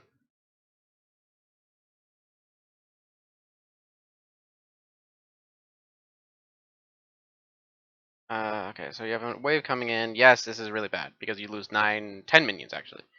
You lose 10 minions, but you get to move. You get to back. You get to move everything. Position yourself for this play. This doesn't need to happen. You go top. You obviously know that Spica's top lane. I'm actually not sure. Oh, because he reset after the bot gank. Okay. There's like, yeah, I mean, there's nothing to. There's no benefit to this. There's no benefit to Blabber's play either. This is just missy. This is not good. Okay, a lot of danger. Go to turn off the turret. Blabber says, okay, let me put that in me as well. Flashes, still gets stunned and cannot get out. Okay, that's fine. Well-timed Q by Biofrost. No way to leave that stun. Bjergsen is actually pretty in the lead mid lane, about 15 CS, because of what Niski, because of the play that Niski made. Goes top, loses. Licorice knows he has Niski roaming up. There was actually pings on it, so Broken Blade did realize it as well. Loses a few minions actually, because he's like up here doing this. I think he misses like 2 waves. And he was already, I think, down. You're allowing that to come through for that damage. You're allowing the extra brittle hit to come through. He did still have his ult, so I think he was hoping that he could actually defend himself with this. Yeah. Then Blabber, I do actually think plays this right, sitting into the ultimate. His W is on cooldown, so he knows he's in trouble. And if you actually just don't go inside this ultimate, you might be thinking, oh, well, that's silly. You're going to get stunned out of it. But the turret will be turned off, and you will just die. So he's hoping that he can buy enough time for Vulcan to come back and potentially save him. I mean, come up, something like that. But that was just a really nice dive from TSM. It's a lot of minions to lose, because it was more than just the ones, because Blabber had got some of them. It was a lot of minions to lose. Now, over the next 5 minutes, on average, Cloud9 earns 2,500 more gold than their opponent. Over the next 5 minutes, that is the statistical average, and we'll see if they can do that one here. Bjergsen, oh my goodness. in the mid lane as Niski's got to regret that one a bit as he goes towards his next components there. Bjergsen's feeling real comfortable in mid. Yeah. Goes for round 2. I think he's very aggressive. Yeah, it does poke him out pretty nicely there. How do they know Heavy that? health. I mean, they know because Blabber was around, and there's no reason for him to go back bottom. He has to be going top. No one had the blue buff, so that means the blue buff is up. The next objective is top lane anyway. So, how did this happen? I have no idea. I don't think I can know. I assume. I keep dropping the. Okay. I assume what happened was. Because Bjergsen probably just came in, pushed the wave. I don't even. Broken Blade may have come in after Licorice reset. Did reset, I think. He had to have, right? Cooldown. Then Blabber, I do actually think. Yeah, he does. He does reset during this play. Something like that, but that his damage was actually needed to try to flash. He did still have his ult come back and So save him. yeah, and they just for his go boom. He come up, something like that. Yeah. But that was just a. They could have contested it if Blabber didn't die there. But then you lose out on a lot of minions bottom, and it just feels really bad. Because that's actually huge. It's a huge disadvantage. It would be huge for TSM to get that kind of play from that pressure. And actually, there is a growing disparity. And we'll see if they can do that one here. Bjergsen, big chunk in the mid lane as Niski's got to regret that one a bit as he goes towards his next components there. Bjergsen's feeling real comfortable in mid. Goes for round 2. Bit more poke to Niski. Yeah, does poke him out pretty nicely there. Has a heavy health advantage. And Licorice just not scared of this matchup at all. Remember, Broken Blade has no flash, but he does have the ulti, so the dive would be hard. Pulls in one, lot of damage there. Not going to be enough to kill. Broken Blade still hold on to the ulti, but he's summonerless and health barless and has to walk away from top lane. Yeah, and the wave's going to be pushing towards him, and he has no TP, so he will be losing quite a lot. But Spica has the Rift Herald. They're knocking down multiple plates here, and then they can actually drop Rift. Can barely tell. They know they need to go 1.5. They need to go half plate more. Yeah, they get this. Yeah, they get this. Very punishing because Azir really well played. Bastion of safety to be able to farm safely at. You know, we have LeBlanc on the other side who's happy. This is really good. Let's just. So much more mobility and safety. So this is off the backs of not backs, but this is off the back of Bjergsen. Mostly, I think this entire sequence is a result of Bjergsen's play. So Bjergsen has control over mid. He can push the wave much better, which means that he can transition to the Rift Herald easier. Blabber is in dead, so he's walking up while Mordekaiser's pushing the wave, and while everyone's beelined around this area, which means that he can't really aggress onto it. So this. The consolation is that they get blue buff and transfers over to Niski, but they do not have the necessary setup to contest the Rift Herald, so they do not. How weird, smart, it's weird how that works. So sure, okay, this is all good, and then here Bjergsen abuses Niski quite well.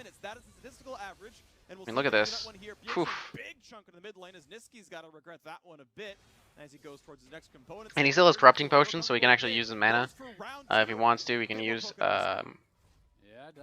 his health, so he can trade. And Niski doesn't really want to stay. He doesn't want to stick around in this position. Pulls in one, lot of damage there. Not going to be enough to kill. Broken Blade still hold on to the if Blabber didn't get hit with the claw thing, probably would have been pretty good. They probably would have killed Broken Blade, but Broken Blade played it well.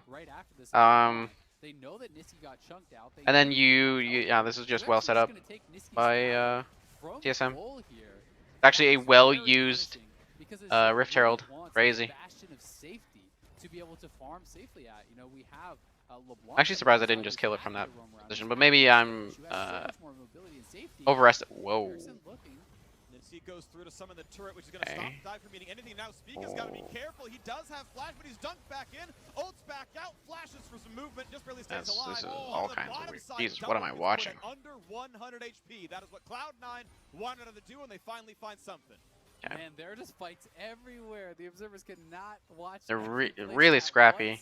Mid lane Cloud9. looked like Cloud9 was actually looking to try to take down Bjergsen. Oh, Doublelift staying, using the potions to heal himself back up. First all in here comes Sure. in from Sven, comes in from Vulcan. You can see both their ultimates were committed. They just barely weren't able to kill off Doublelift, and now Blabber is somehow behind them. I don't. Wait. Whoa. Wait. Oh, okay. Mid lane, it looked like Cloud9 was actually looking to try to take down Bjergsen, take down Spica. Oh, he says I'm gonna do wolves and I'm gonna come in and. On that bottom lane, the first all in here So comes in from knowing Vulcan, that comes in Spica from has to Vulcan. back off You see because he both just their used his ultimates ults and he committed. just They pretty much just died. barely weren't able to kill off Doublelift. So Blabber is coming in. Blabber's behind This him, so looks Doublelift really. is in trouble, but Blabber doesn't have his Okay. ulti. Oh, actually misses due to Doublelift flash. Okay, that's pretty good. He actually needs to be a little careful here. Okay. Dead. Oh, he's not? Yeah, he's fine. Staying alive onto that one as Vulcan actually burns Summoner Heal to give him the move speed to get away from that one. So Yeah, nice roam by the opposing jungler. Looked like Biofrost actually mistimed his Q as well. Did not latch. I'm not even sure if it hit onto Blabber. It may have hit just for the slow. Not 100% sure on that one, but either way, Sure. Cloud9 trying to put pressure here onto Doublelift. Blabber's trying Flash to down. put down some That pressure is here. pretty dangerous for Doublelift. Fine, there's Knowing nothing. that the ultimates will be back up This from is now the 2v2 next objective though. So this is really interesting, right? So because of what Blabber was trying to do, so Blabber was obviously trying to position his team so that they can just take Ocean, really, but I think he misunderstood the capabilities of his team. Obviously, Sven doesn't have his ultimate, so that's one thing.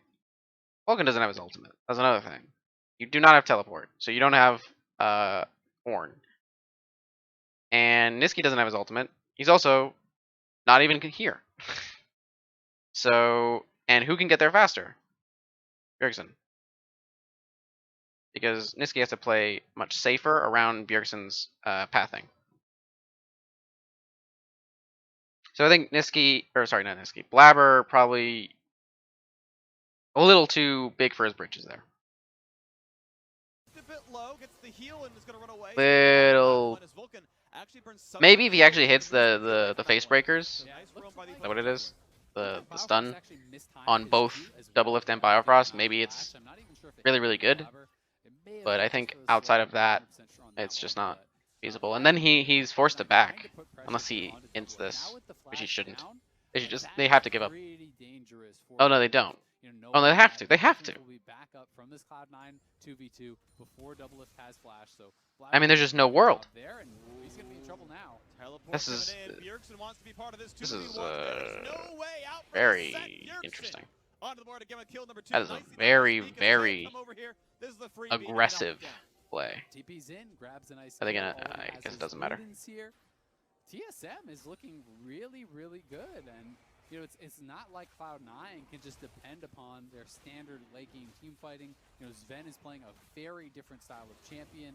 You know, yes. Frankly, Spica should never have even gone for that, because to fathom that Set was going to Hex Flash over the wall or walk into you at that level of health, when it's very obvious he should just probably reset. Very big solo queue grinder, so I'm sure he has been putting in the time.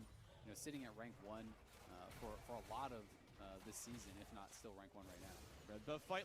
For the dragon and for the side contest. But then, of course, you know, you have Spica going being a little too excited there. Wow, that's a lot of damage. Wow. What a great. Wasn't aware that was an assassin. But he just like 1v1'd Bjergsen. Almost just 100-0 Bjergsen there, and then this is the assassin, by the way. Licorice is getting He 100-0 the assassin. Anyway, well played by Cloud9. Very scrappy. They don't need to be scrappy, by the way. This is not what this is not necessary, but whatever. I guess I can commend it. very We're gonna quickly respect really it. working towards is something where you have those double upgraded items. And The issue is that, Cloud9 again, this is combined, a case could of be this really doesn't need to happen.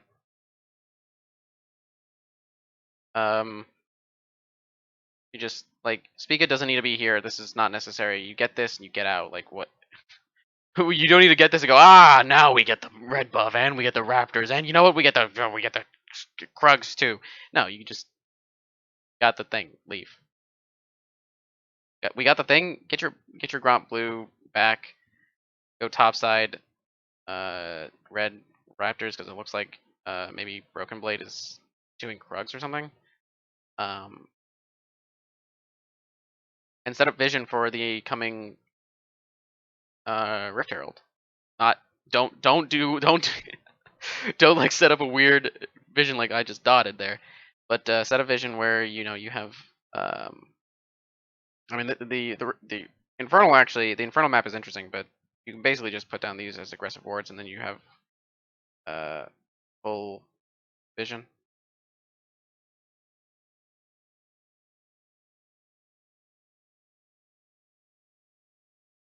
Yeah. Yeah. It's a little greedy. These obviously these people don't need to be here. Yerkson is also right here. He doesn't need to be here. I think Licorice is teleporting. I don't know actually where. It looks like somewhere around here. Yeah, like around these portraits, and then he comes on to Yerkson. So none of this needs to happen. Spica does not need to do this. The entirety of TSM doesn't need to do this. It's very greedy. As well, Blabber wearing a red buff out of this. Biofrost runs through the portal, but now the Ornn on the bottom My side is a lot of damage on gosh. Bjergsen. He's It's hitting just him up absolute from insanity, by the way. He's got 30 health left. He actually, like, without He the now, but not for long enough. The corrupting Azir potion, he Emperor just is here. kills him on his own. Shreema will rise again, and Bjergsen will fall. Licorice almost just 100-0 Bjergsen there, and then Niski gets the shutdown. Licorice is getting really, really strong. I mean, he's 30 CS up on Broken Blade. Yes, there was some roams and some helps up for Licorice, but this is supposed to be the winning matchup here for Broken Blade, so, you know, falling behind like that is very problematic. Is it a winning matchup for Mordekaiser? Actually? Is gonna be incredibly strong. I feel like I never actually see it. I cannot be it must be more of a skill matchup than it has to be. It has to be. There's no way. With the Ornn, they do have good engage. They have the follow-up, so and even if it's not, Ornn just gets so much stronger and more effective at basically anything that more than Mordekaiser. Mordekaiser has to be so much stronger than Ornn to actually be strong. To be stronger than Ornn. Their primary melee champions. TSM's leads though are on a Varus and a LeBlanc. If you're looking for gold, this is a very, very thin lead that could have been expanded. I mean, you're actually doing the same play, right? They're actually going there, but they could have been faster on the play. That Cloud9 has to deal with when we get ourselves into the team fights. As well, Bjergsen is on split push, and honestly, the 1v1 doesn't. Okay, this is fine. The 1-3-1. Yep. We saw this happening. Bjergsen is the only real threat on this team in terms of the 1-3-1 because Mordekaiser is not actually going to be able to push in Ornn. Ornn is effectively entirely immovable, and I think Niski's just dead here. Yeah, he's just dead. Turret shots, but goes in for another one. And look at that! Bjergsen with the solo kill in the side lane. Wow, Bjergsen just going back. That's unfortunate. For it had Niski corralled there. I don't know why Pika's here. With hello? Hello? Hello? What are you doing? Oh, nice ult. Beautiful. That ult was perfect. Spica has to run, but he's knocked into the air. Ult's over the wall. The follow-through. Sven comes over and takes him down, burns the flash, and gets the kill again. Cloud9 keep up. Yeah, Spica's having some pretty careless deaths. That is twice now. What is he doing? What is he accomplishing? What is he trying to do? That Bjergsen with what does he even want to do here? Like, I get it. Wait.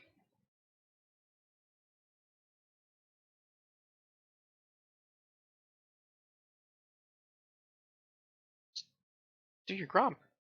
Back.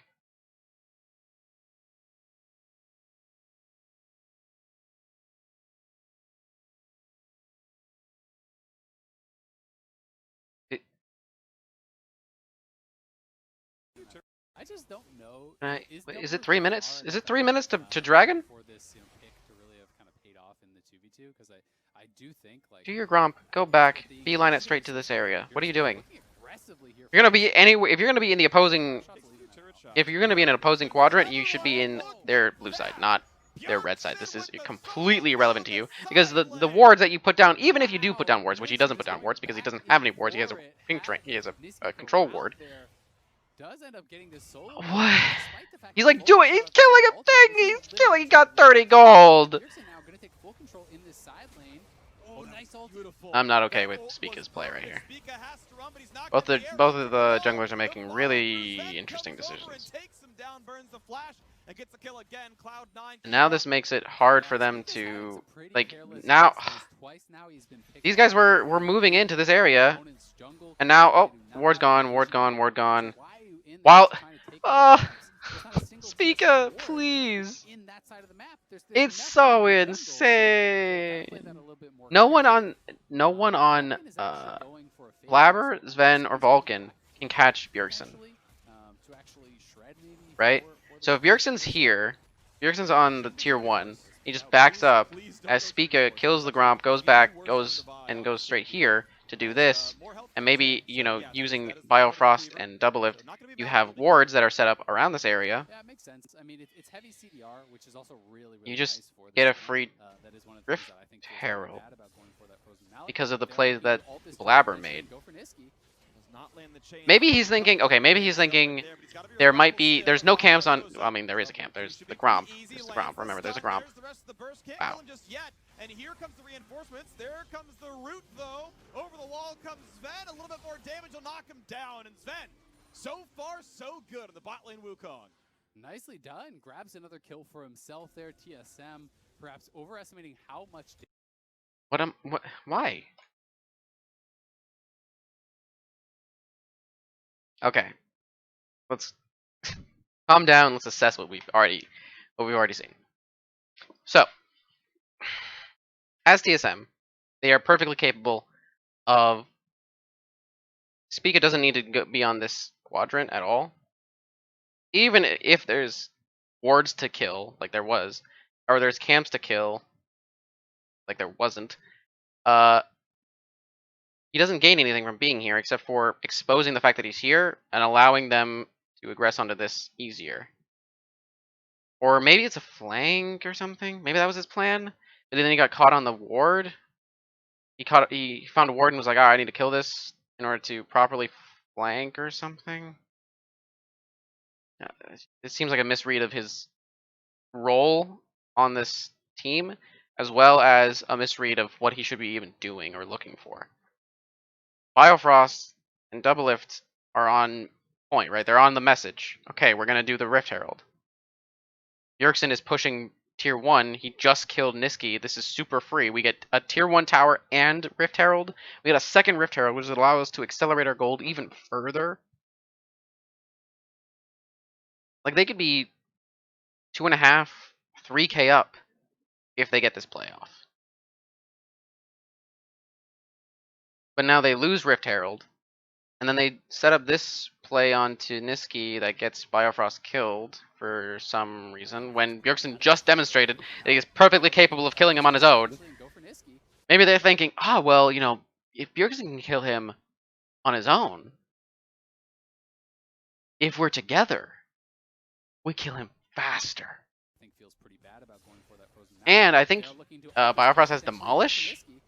Not land the chain, that would have been a couple hundred damage dealt right there, but he's got to be respectful still as Biofrost shows up. They're in trouble. Q should be pretty easy, lands the stun, there's the rest of the burst, can't kill him just yet, and here comes the reinforcements, there comes the root though, over the wall comes Sven, a little bit more damage will knock him down. I can't even express to you why this happened. Grabs another kill for himself there, TSM, perhaps overestimating how much damage they could actually get down. That might just actually be a misread of Bjergsen's summoners, or not summoners, is his ultimate.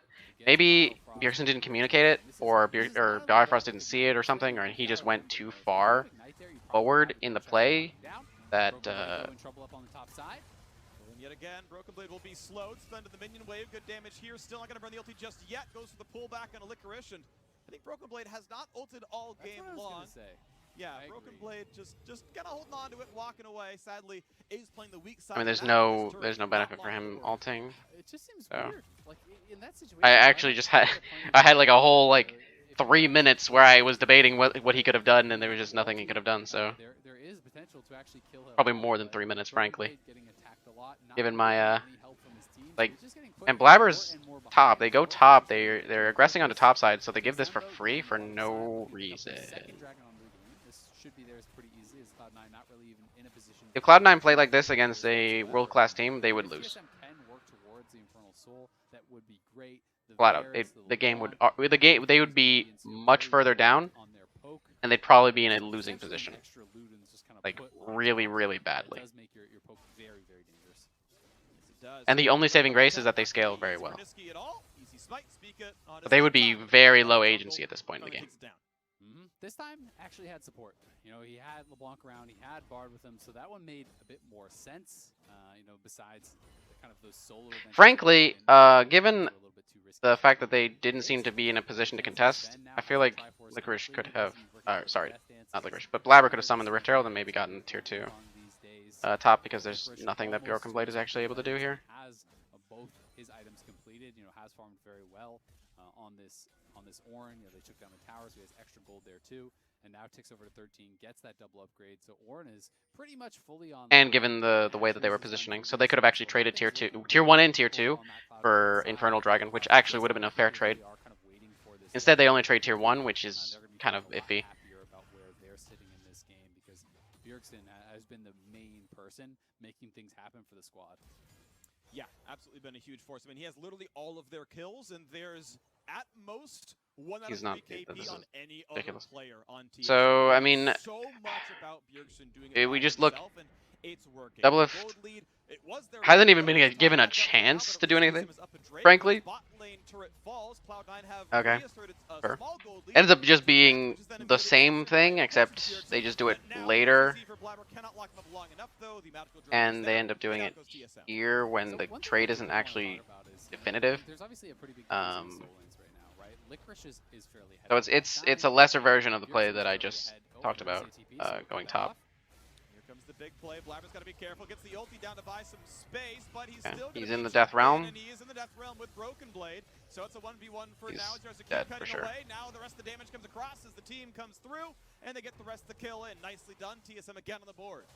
Yeah, they get that kill. I don't know if they want to go to Baron. They can't do Baron at 2030 with this team comp. Quite low, so I think it will just be the push, trying to get more out of this. If it was the reverse, they could probably with Azir, but their tank ahead, whereas on the other side, it's Bjergsen getting a lot of help. It's always, you know, Biofrost and Spica, and because there's a lot of danger with and I think that's more problematic. moving into these areas. You know, then the Mordekaiser being behind, Licorice looking for the engage though. Here's the play yet again. A lot of damage down. Broken Blade will fall off. Sven not going to be traded back just yet. He's in the back line. He's going to force double lift the flash. It's going to miss. He can't catch the Varus. The burst damage for Varus too. Yeah. But it's not going to be enough. And Sven again. Hold on. I know the play wasn't finished, but what Trying to happened? put him down. And I think that's more problematic, potentially. You know, then the Mordekaiser being behind. Licorice looking for the engage though. Here's the play yet again. A lot of damage. This is that's weird. And look how much fun Doublelift is having. It's going to miss. He can't catch the Ooh, Ben actually screwed up that flash, maybe. Not going to be enough. Down. Broken Blade will fall off. Sven not going to be traded back just yet. He's in the back line. He's going to force double lift the flash. It's going to miss. He can't catch the Varus. Yeah, he screwed up the flash. It's fine. More autos, It's not as bad. It's not the worst flash, but he could have just flashed over this wall and it would have been faster. But taking a little bit less damage. Yeah. This is, yeah. Now they guess what? Who is dead? It's Bjergsen trying to run away. Blabber on the chase, can't find too much. Can Bjergsen alone stop this? Maybe actually. Get this because you know while TSM doesn't have good sustained damage, guess what? You have Azir. That's all the sustained damage you are ever gonna need. You stack up a triple Sand Soldier. There's no jungler alive, so Bjergsen is gonna have to try to look for some heroics that can play with the Bard ulti. He can't do anything. Back in, but this should be Cloud9's. It's just going down too fast.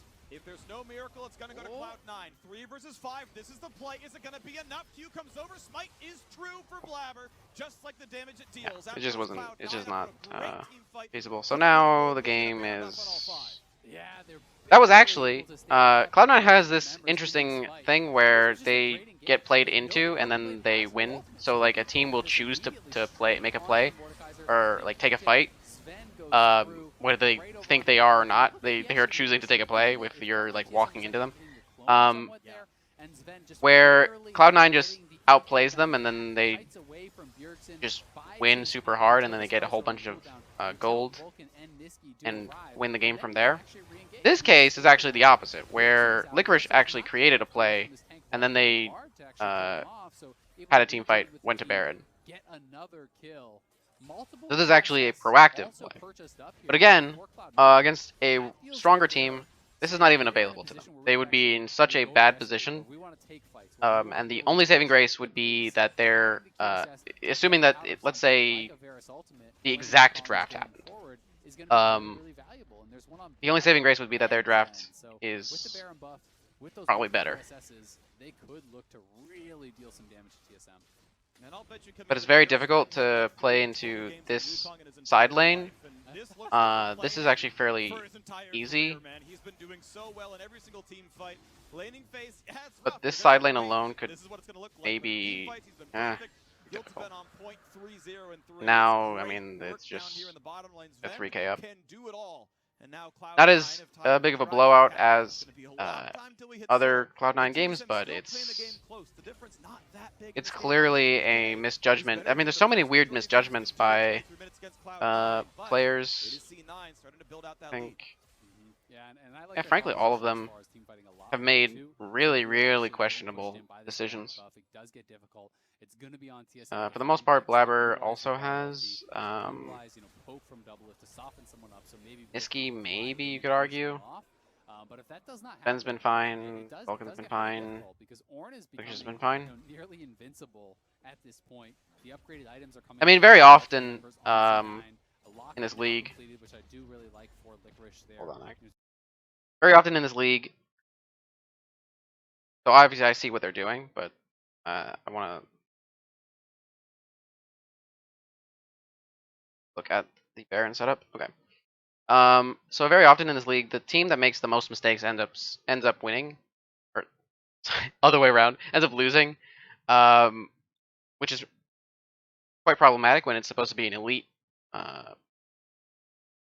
level play. But the game's hard. I'm not even being sarcastic. The game is difficult and not solved.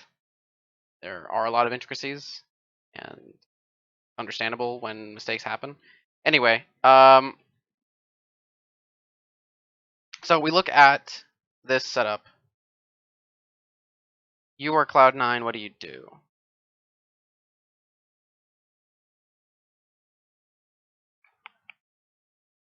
This is going to get pushed into you because Bjergsen's about to CS it. So I can't, we're probably going to immediately go into a replay, so I can't see what Bjergsen ends up doing with this wave. But if Bjergsen does actually push this in, then this ends up becoming the target for one of the lanes to go into. In fact, you could probably just 1-3-1 this. Doesn't have to be that special, but I would probably go 1,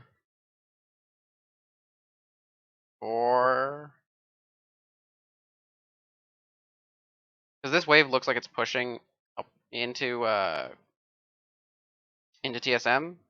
So maybe you can actually set it up so that you knock this down as 1, knock this down as 4, and then you transition as 5. No. Hold on.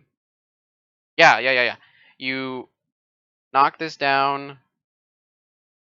Maybe not as 1, but you basically 1-4 or 2-3 here, and then you go here.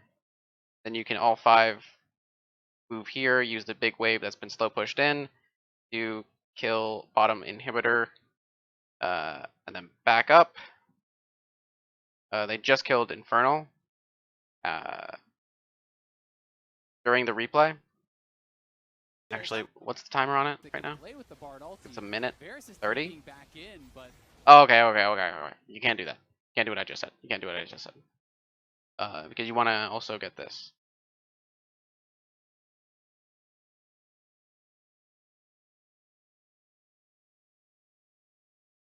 So has to be.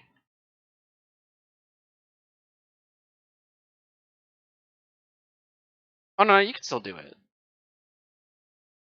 You probably just 1-3-1, right? Yeah, that's much less interesting than the nonsense that I just suggested. But I think it just makes the most sense.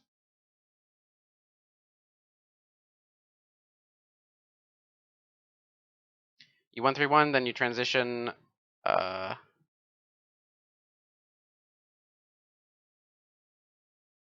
The assignments might be interesting, actually.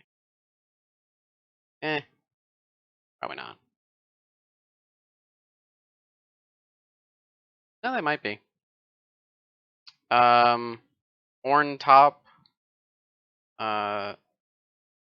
Set. Wukong Senna mid. Zir bottom. Zir takes. Zir pushes this in. Zir goes down, pushes, gets the dragon. And then it can transition back mid. I mean, this is dead. And then however this goes. Too. Maybe that's just a fantasy. Just a great engage. They know that Broken Blade has no ultimate, so they can go for this immediately. This tank Volibear and Bard to actually kill him off, saying we are in a position where we could actually, go aggressively, where we want to take fights, where we want to be able to push the pace, and having the QSS to get out of something like a Varus ultimate when the Wukong is going forward is going to be really, really valuable. So actually just all 5 mid. So with the Baron buff, probably because the reset. Yeah, I mean. Look to really deal some damage to TSM. That's fair. And I'll bet you coming into the year, Sven had like 3 total games on Wukong in his entire life. And this so they actually do lose out on the pressure top. Career, man. He's been doing so well in every single team fight. Laning phase, yeah, it's rough. You're against double range. This is what it's going to look like. But in team fights, he's been perfect. The ult's been on point 3-0 and 3. It's great work down here in the bottom lane. Sven can do it all. And now Cloud9 have tied up the dragon count. It's going to be a long time till we hit Soul. And TSM still playing the game close. The difference not that big in this game. Under 3K is better than the. I was gonna say, wait, this game can't possibly go that much longer. But it is C9 starting to build out that lead. They actually ended like their composition as far within 3 minutes after the power play. So if you are actually getting pushed in by this Baron buff, it does get difficult. It's going to be on TSM to find picks, to utilize the Bard ulti, to utilize.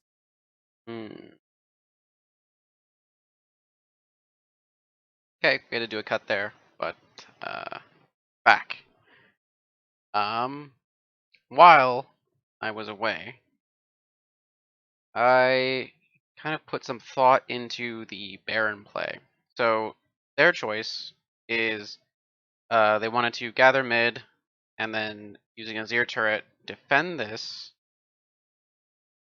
go to dragon, grab it, and then position themselves mid and bot. Where I suppose the idea is they can get mid and then they transition, or sorry, they get bot and then they transition on to mid. But I feel like, and then of course now we have Ornn actually pushing it up.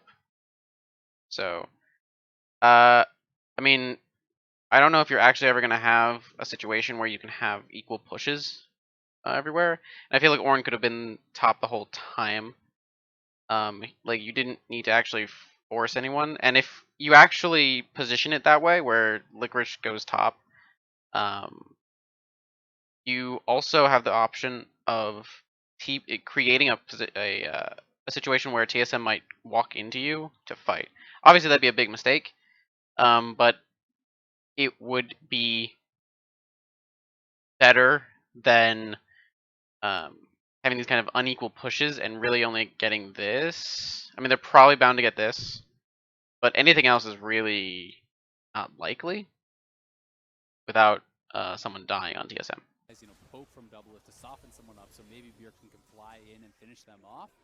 But if I didn't get more water though, so it does get pretty difficult because Ornn is becoming nearly invincible. Not a big fan of doing cuts and edits with these, mostly because I think going through it keep his teammates alive through any all at potential one time rebound kind of bursts. allows me to You keep a drop that flow. down, and it does get very difficult for Bjergsen to have enough damage to kill off someone like Niski. So bottom transition to mid. They're gonna do an Orn. Okay, so they just do a fight and they kill him. Sure. It's gonna be enough to knock down the turret. Now Blabber over the wall wants in, finds a small stun on the Spica, who's gonna ult back away. Shield comes in for some damage. Out they go. Good poke, but Doublet is now I feel like out of Double mana. should never be hit with the He's tanky, but he is alone.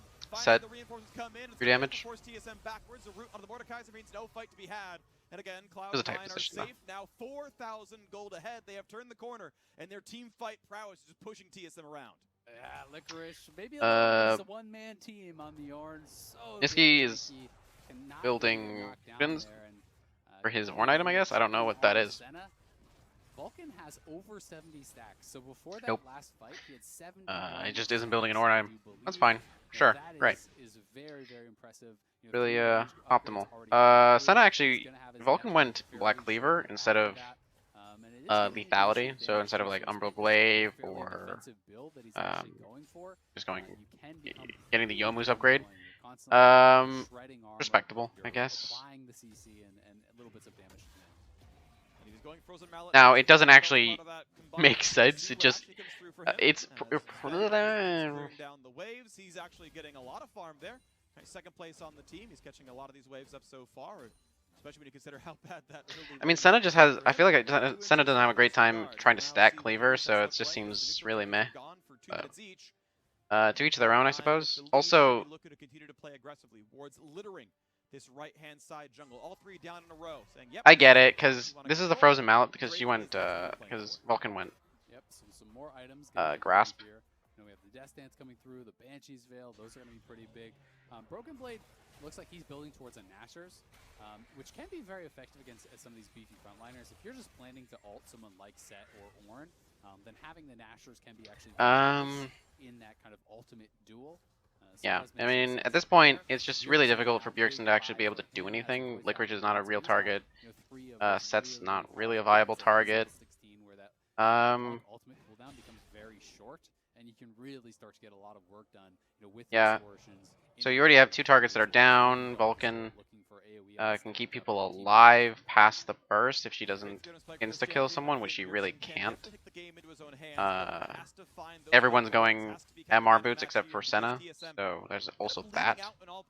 I'd be surprised if any one of their players had a gold lead aside from Bjergsen off the kills and farm that he has, because it feels like, you know, we get to the group part. The first 10 minutes, sometimes even the first 15, teams can hold up against Cloud9. TL got to 15 before it fell apart. So yeah, we talked about the split push, not split push, but the pressure that Bjergsen puts down in a 1-3-1, and this has allowed him to get this kind of lead. So that and obviously the kills. Been better than their opponents, and it looks like every other Cloud9 game at this point on, where they're 28 minutes in with a 10% gold lead, and they're ready to take control of the entire map. I've got to give they more credit to that, this. though, I feel like, I mean, it felt like it was close, you know, even. I guess I see what they're doing, because and to be fair, Cloud9 usually wins have pressure it's a bit closer than in that. both because they're the stronger We'll see if team. they can hang on, though. Right now. Looking good. They do force that stopwatch out of Blabber.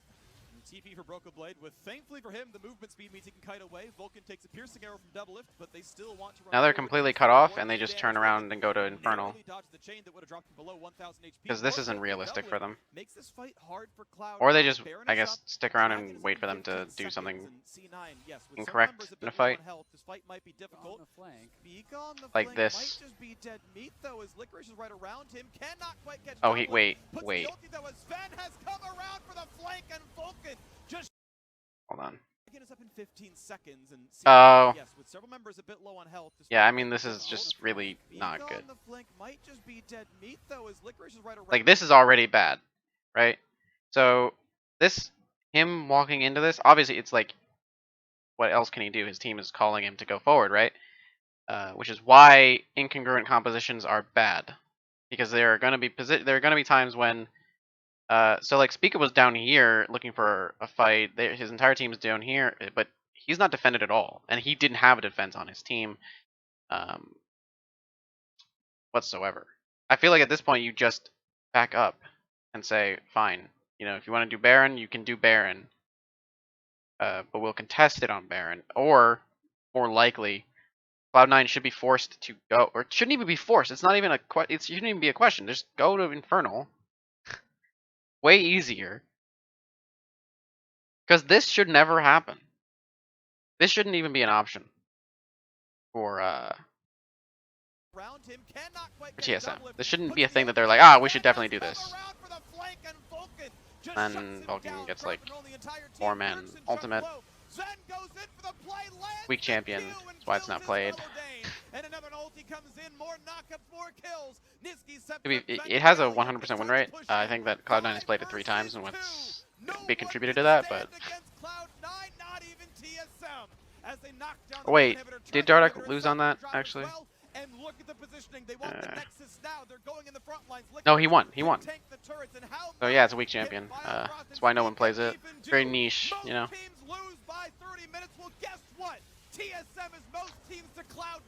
Whoa. Okay. Yeah. Yeah. Let's just... Yeah. What did TSM do here? What is the optimal thing, right? So they're in this area, they're trying to contest their own red side. You know, trying to get into here, do some nonsense. They actually had a TP and then immediately ran away, so it's how you know it's a really good TP. Which actually allowed Cloud9 to come in. Right? Cloud9 were like here, there was a TP here, and Cloud9 went, oh, okay, cool. So they repositioned and then went back in to the area because this wasn't a legitimate threat and he wasn't threatening anything else on the map. So I mean, you got to be willing to make some trades after a certain point. Also, Vulcan is level 11, which is really, really funny.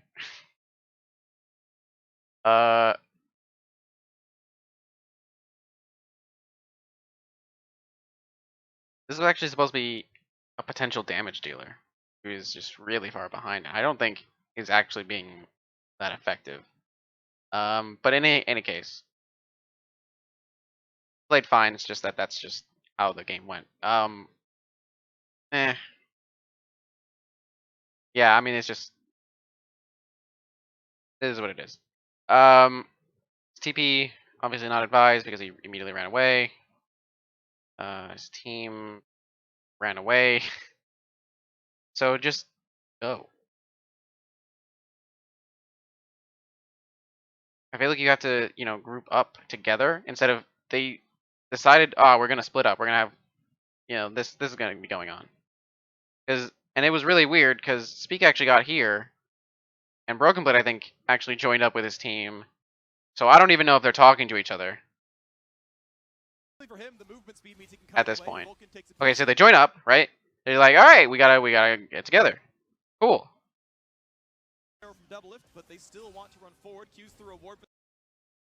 And then Speaka's like, nah, fam, I got this. Let me just flank them real quick.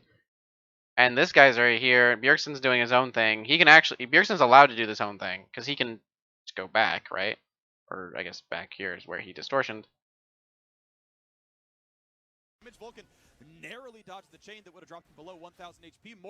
is, by the way, this is TSM's presumed forte, team fighting. Makes this fight hard for Cloud9. Baron is up. So they're currently divided, right? They're currently divided. I believe Doublelift is like right here. Pika is like right here, moving in this way. So these guys want to go in here. These people want to go in here, and you have people coming in, trying to collapse on them. But this isn't what your composition does. And you don't have any CC utility. You don't have your Varus ult, and you don't have your Bard ult. So what are we trying to do here? 15 seconds, and C9, yes, with several members a bit low on health, this fight might be difficult. On the flank. Speak on the flank might just be dead meat, though, as Licorice is right around him. Cannot quite catch Doublelift. Puts in the ulti, though, as Sven has come around for the flank, and Vulcan just shuts him down. Crowd controlling the entire team. Bjergsen chunked low. Zen goes in for the play, lands the Q, and kills his fellow Dane. And another ulti comes in, more knockdowns, Really, more kills. really Gives strange me Zen decision making. with the alley-oop, and it's time to push in. I have no 5 idea what the versus communication 2. was on that. No one can stand against Cloud9, not even TSM. As they knock down the middle inhibitor turret, the inhibitor itself gonna drop as well. Like, And look at the if positioning. I'm TSM's coaching staff, number one, I wouldn't even the whole game. We'd be going backwards. We would be deconstructing it from this point backwards in time. Because I would love to know what the logic is.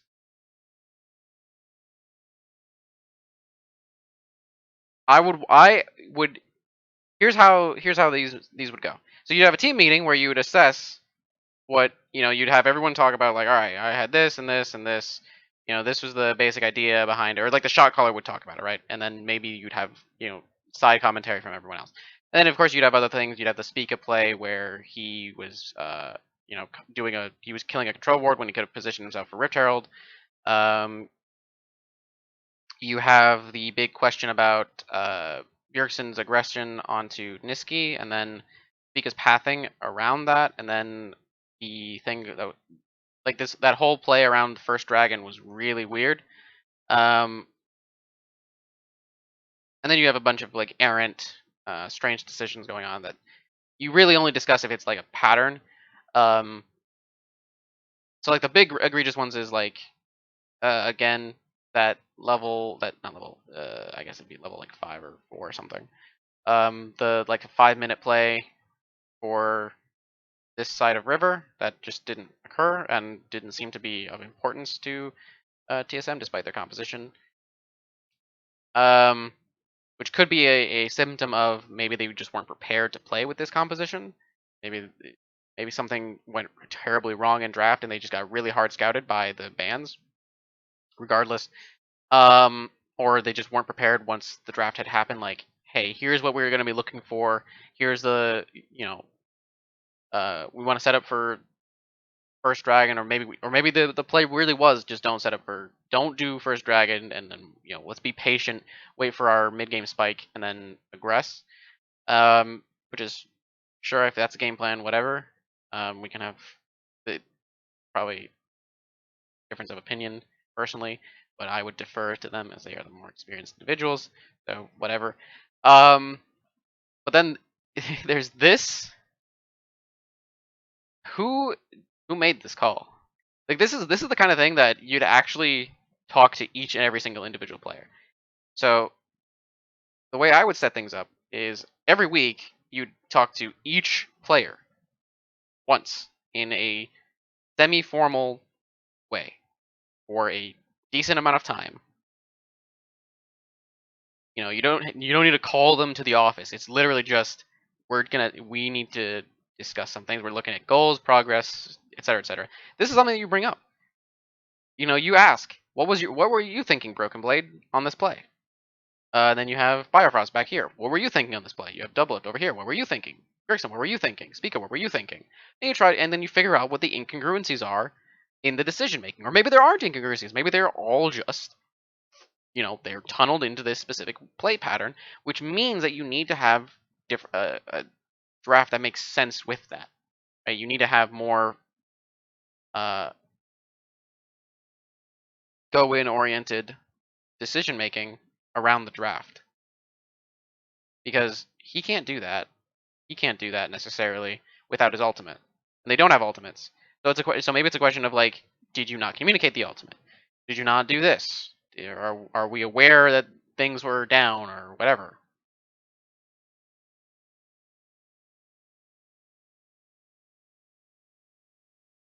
Even more so, because the team should have the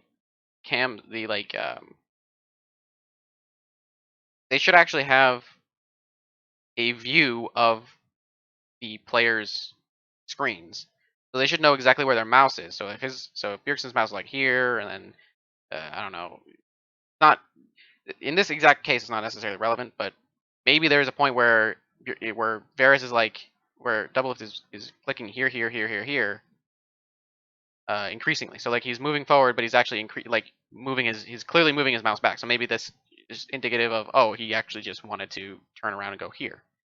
But the call was to make this kind of three-pronged play, so he went with it, right? It's all dependent. Maybe Spica wasn't super certain about it. I mean, it seemed like he was very certain. He seemed to be very okay with his play. Maybe it was a case of we just thought we lost and it was a last-ditch effort. Sure.